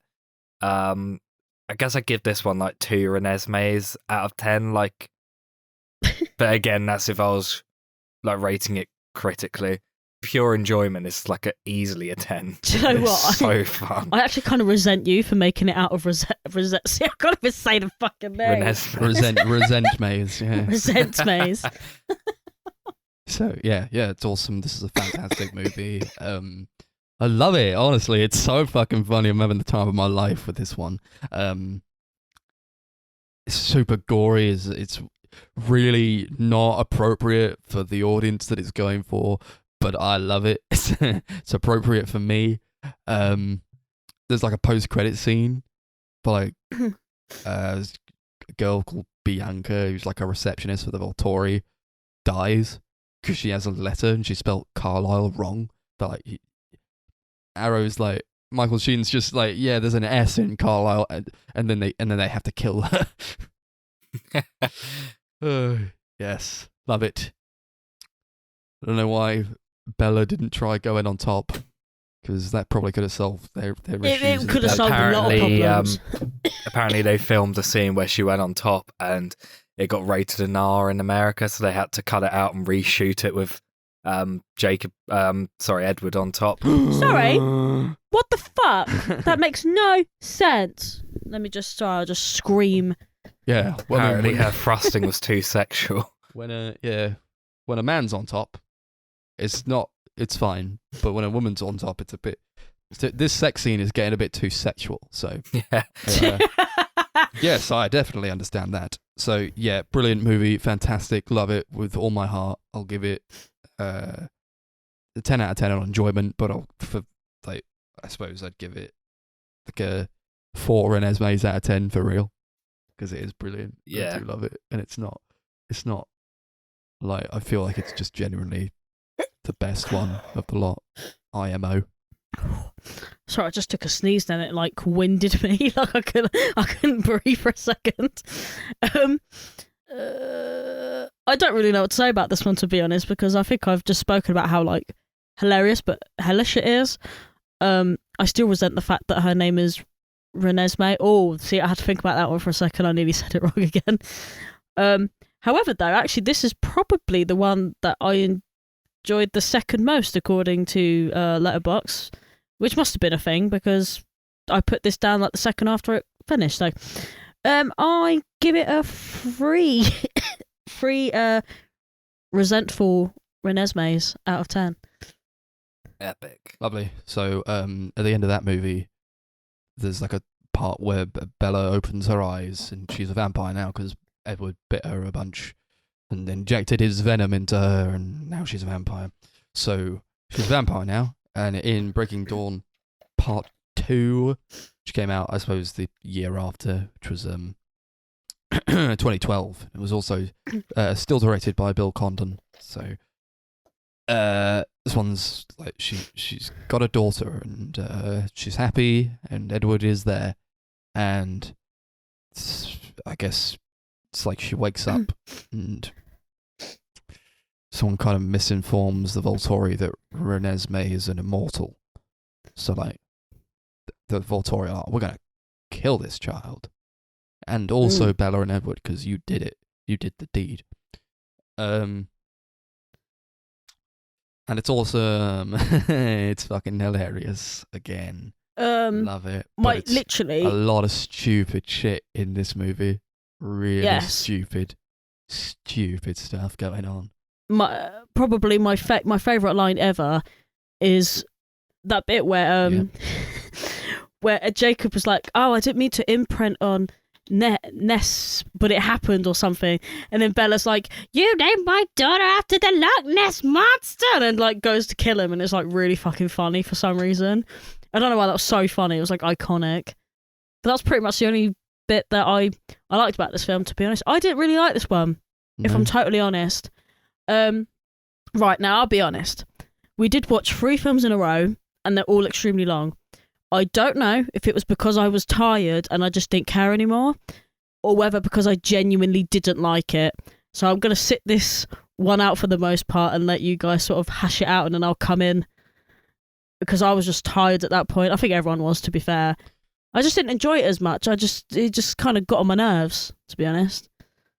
And Chris is just sort of like chilling there now. Go on, get your opinion. Yeah, this film's great. There you go. Fuck yeah, it is. It was awesome. It slaps. It's like, you can see them in the mirror again, but I guess. Oh yeah, no. Do you know what? Stuff like that is still really funny. I like that.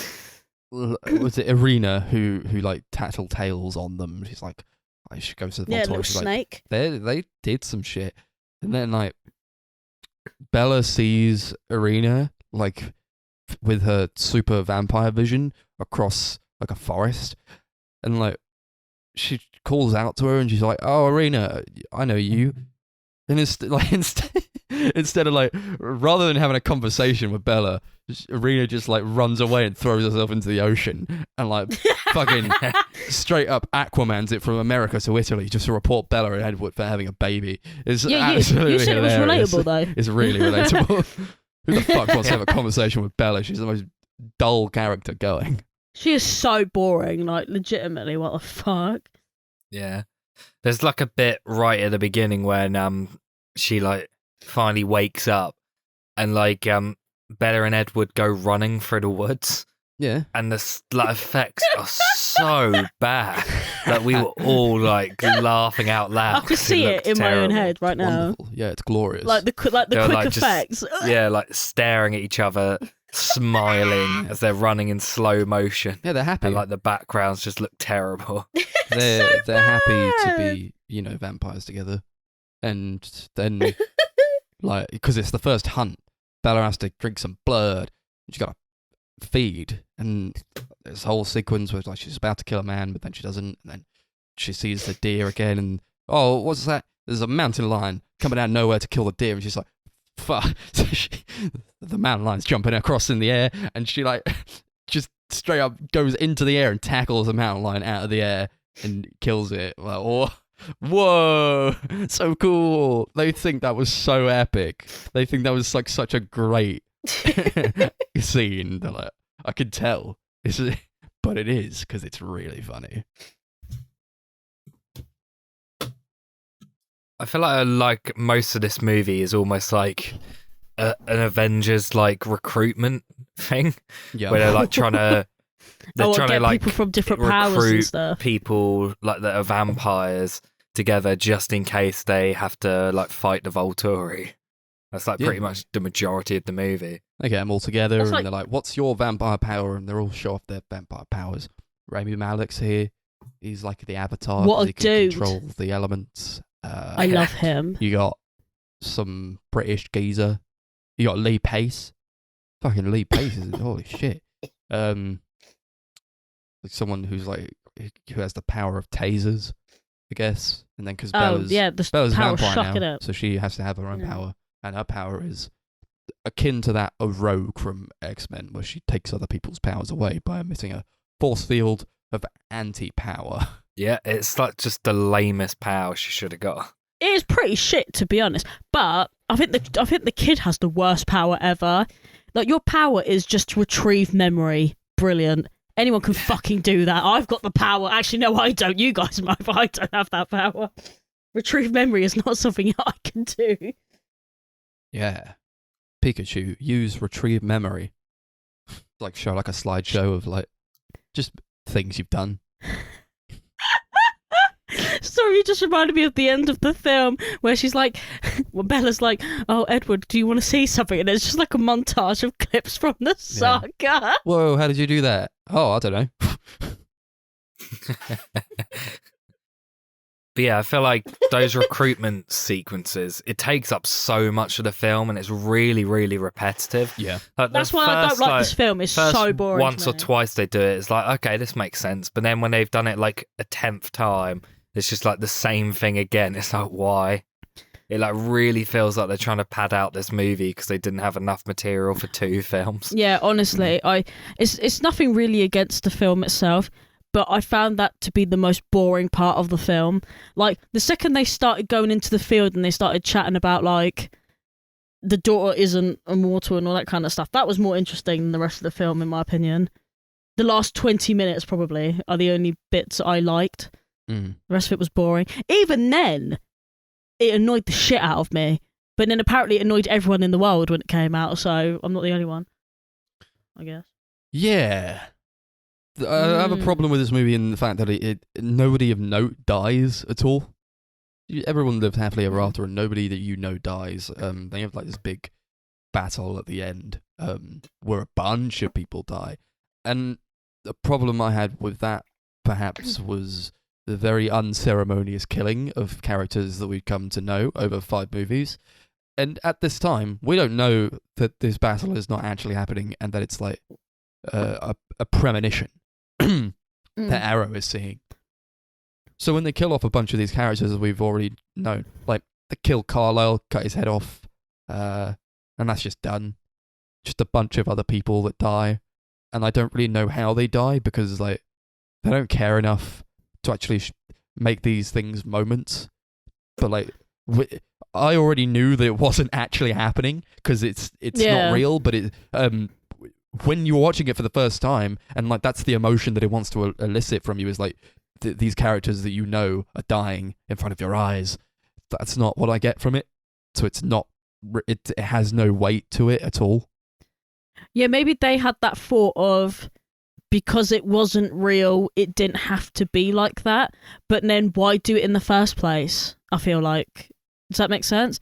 Like, why try and get that sort of emotion out of people if you already know that it's not going to be real? So you didn't even try to make it seem genuine. Yeah. I mean, my favourite part was when that guy died. It was great. What guy?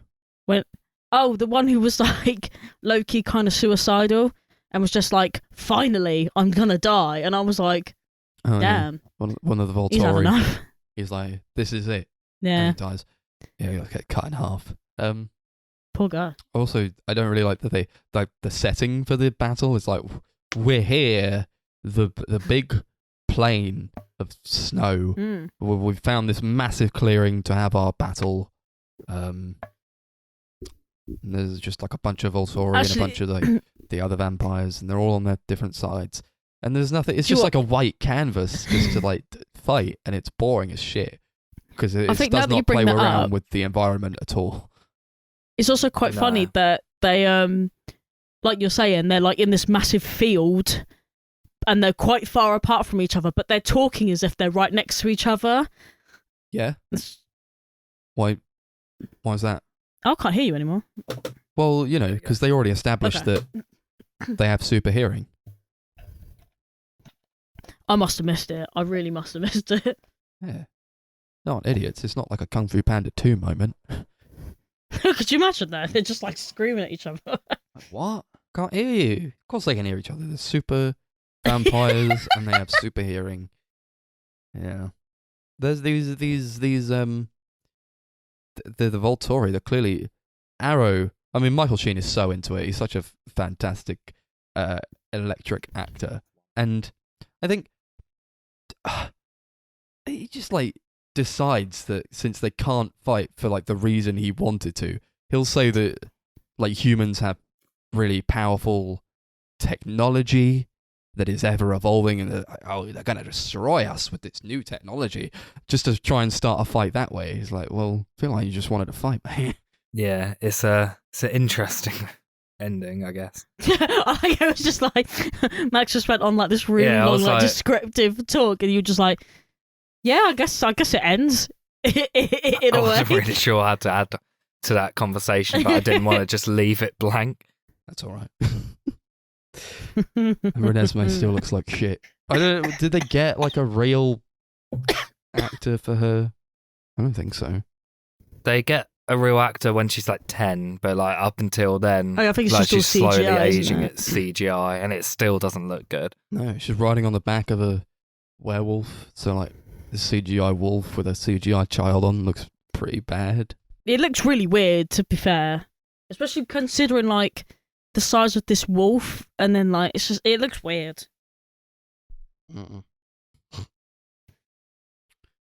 There's like a flashback scene where the Volturi are in like this, I guess, medieval sort of village place, and they're like burning the people. And, like Dakota Fanning's there, and she's like, pain to the mother of this child. And she says pain, and the mother goes, my bones, because they always say that. And and she like gets this baby. It's fucking hilarious. She just like throws the baby into a fire. That's the only thing she says in the whole film, apparently. It's just that one line, pain. Yeah. I mean, I'm not surprised by that, to be honest. It's funny every time. Bella tries to get like passports for Renesmee and Jacob, just in case like they need to flee. So this great scene. This is completely inconsequential because it doesn't lead to anything. But like she has a dinner with this guy who can get her the passports, and he fucking brings out the passports, and it's got like new ID for Jacob and Renesmee, and his fucking name is Jacob Wolf. Do you know what? Rewind that was pause the movie. I was like, wait a minute. Yeah, I like that bit because I missed it, and then Max was like, wait, what was that? Rewind it, and it was a great payoff. I laughed. That whole scene is so pointless. Yeah, like, it literally comes off leads that, does it? to nothing. There's like adds nothing to the movie. It's just there. Yeah, but you get to see that Jacob changes his name to Wolf with an E. That's right. My name is Jacob Wolf. It was good. That's what you mean. Michael Sheen's in this movie a lot more, and he just goes super, super over the top in this movie. It's great. I think he's probably the best in this film. Yeah, Out of everyone really good. that's in this film, anyway. Well, he's like one of the best actors that they hired for the movie, you know. If not the best. He makes it fun, I feel like. Yeah, he just like keeps making really weird noises, like when he like laughs really loudly. It just sounds hilarious. They like introduced a kid to the Volturi, and then like there's this guy there who's like blonde, and he's like, oh yeah, this is the child born. She's a mortal, but she's all right. And he has to shout, artifice. It's because he's what was it? He said something like, "Can you not see the blushing in her cheeks?" And then he's just like, "Nah, he's not having none of it." Artifice. He's having none of it. Was having none of it? No, he wasn't. You could tell he's not very popular with them though, because like every time, like I don't know, I was about to say Charlie Sheen then. Michael Sheen's character just turned around and he just looks at him and he's like, ugh, him again. Yeah. It's just not a fan. There was the insistence of Jacob not being romantically inclined towards Renesmee, but I feel think like they really wanted us to think that he's not a pedo. there's like a flash think. forward almost where like Alice has a vision of them at like a beach. Like Edward and Bella are together and they're at the beach, and Jacob and Renesmee are also there. But Renesmee is older now, and like they're together, I guess. So I guess he's just biding his time, just waiting it out legal, until she's legal. Yeah, if that's a thing that can happen, because she is growing at a rapid pace. I don't know. Yeah, apparently she's fully grown by the time she's 7 years old. So in theory, it's not that long to wait. And I guess you could say no because they're just friends. But then, like, I don't know, if you're trying to insist that that's what's going on here, why is there a part of the end where Jacob says to Edward, does this mean I have to call you Dad? Like, I thought this wasn't a sex thing, Jacob. Why would you call him Dad? Oh yeah, yeah. That's the thing where it's like Jacob's like, it was never you, Bella. It was Renesmee the whole time. It was Nessie, and I'm like, she didn't even exist until the last wasn't film. Conceived. Like, yeah. What do you mean it was her the whole time? She didn't even make. He she could wasn't see even a her thing. in the twinkle in Bella's eye. fuck. So, it's But then, fucking... like that also kind of, I feel that lends to the fact that it was quite the sexual tension between Edward and Jacob in Eclipse. It's like, yeah. Do you know what? It actually was a bit like that. Yeah. Maybe he always kind of, maybe It was. This three-way could be a thing. Well, like, I guess he was really, I guess he loved both of them, but he didn't want to admit it. Maybe it's just Maybe a he wolf thing. did. I don't know. God's sake. I actually don't have anything else to add to this movie. Don't know about you guys. Oh, No, not I never really. had anything to add. I was just bouncing off of what everyone else was talking about. I don't like that they'd rather tell Charlie Bella is dead than that she's a vampire. They could keep a secret. I actually didn't mind when Jacob was like, by the way, Yeah. your kid's a vampire. And Really? and they were like, oh my God, that's so not cool. As if it was nicer to let him really upset. This is really fucking I mean, I funny kind of scene get it in a way. where, like, But Jacob finds Charlie in the woods chopping some wood like a man. And then, like, he like, Jacob, like, slowly takes his clothes off. He's like, this may seem strange, but stranger things happen every day. As he gets undressed in front of me, he's like, what the fuck are you doing? And he turns into a wolf, like, as if that explains anything. Yeah, it's so stupid. don't know what you mean. Brilliant movie. Love it. Should we go on to ratings? Yes. What do you want to rate it out of, guys? Artifice. Artifices. Yeah, this is I would say this is probably the second best quality wise, like for me. I don't think it's actually that bad. I think the ending action scene is actually a lot of fun. It's just a shame it was all a dream. But yeah, this is an alright movie. Very repetitive, but definitely one of the least bad in the series. So I give it like 4 artifices out of 10. Yeah, nice. Yeah. Enjoyment factor, let's say 9 out of 10. Bloody love it. I'm going to watch these movies so many times in my lifetime, I tell you now. On a real scale, though, I suppose, I don't like it as much as the last one because I think it does a lot of stupid shit. And maybe I think perhaps Eclipse is better than this one, but not by that much. So I'd probably give it 3 artifices out of 10. I mean, enjoyment-wise, this is probably my second least favourite, to be honest. Once again, it might just be because I was really tired, but I just found some of it so boring. Like, it was just the same thing for ages. But what made up for it was some really fucking funny dialogue and some really weird, just weird choices that they made in this film. I mean, yeah, it was my second least favourite, so I just didn't really care about it in the end, to be fair. Which is a bad way to end off like a really funny like saga, because this series was fucking great, but this just wasn't the ending that I was looking for, to be fair. So 2 artifices out of 10. Yeah. Awesome. My favourite marathon so far. Yeah. Oh Yeah. yeah. I would like to say this is my favourite so far. Forget what I just said. This was my favourite so far. I knew that we'd have a lot of fun with it. These are like We would. Yeah. I know. Yeah. These are like some of my favourite movies. Honestly, watch them all the time. And again, Yeah. none of these movies are I've good, not- but all of them are great. Yes. I've not seen any of them since I was like 16, 17, I think. So I was glad to watch them again. Oh, I think I was 13 and I've not seen them since. It's quite a long time, actually, when you're thinking about it, which makes me feel sick. Are we going to go into whatever's So we got happening next week? We got a horror free-for-all. So carried on with the theme of horror for the month of October. this is going to be the last one of the month. So we sort of just decided to pick a horror movie each. So I think I'll go first because Chris wants to say what his is based on what mine is, because I don't think he's decided Yeah, yet. I've got like a few ideas, but haven't 100% picked. So Yeah. So I want to watch. to make sure I don't pick the same. Yeah. I want to watch a movie that I've not seen in a while. I think we've all seen it before, but I think perhaps I was a bit unfair on it because it's quite a revered movie in its genre, and just of all time, I think it's probably revered as one of the best. So I want to give the 1960 movie directed by Alfred Hitchcock called Psycho a go. Oh, Oh, nice. okay. That was actually one of Ooh. the things I was considering. That's actually not on my list on this wheel. I have a wheel up Yeah. that I'm going to spin, and it's not on there. Awesome.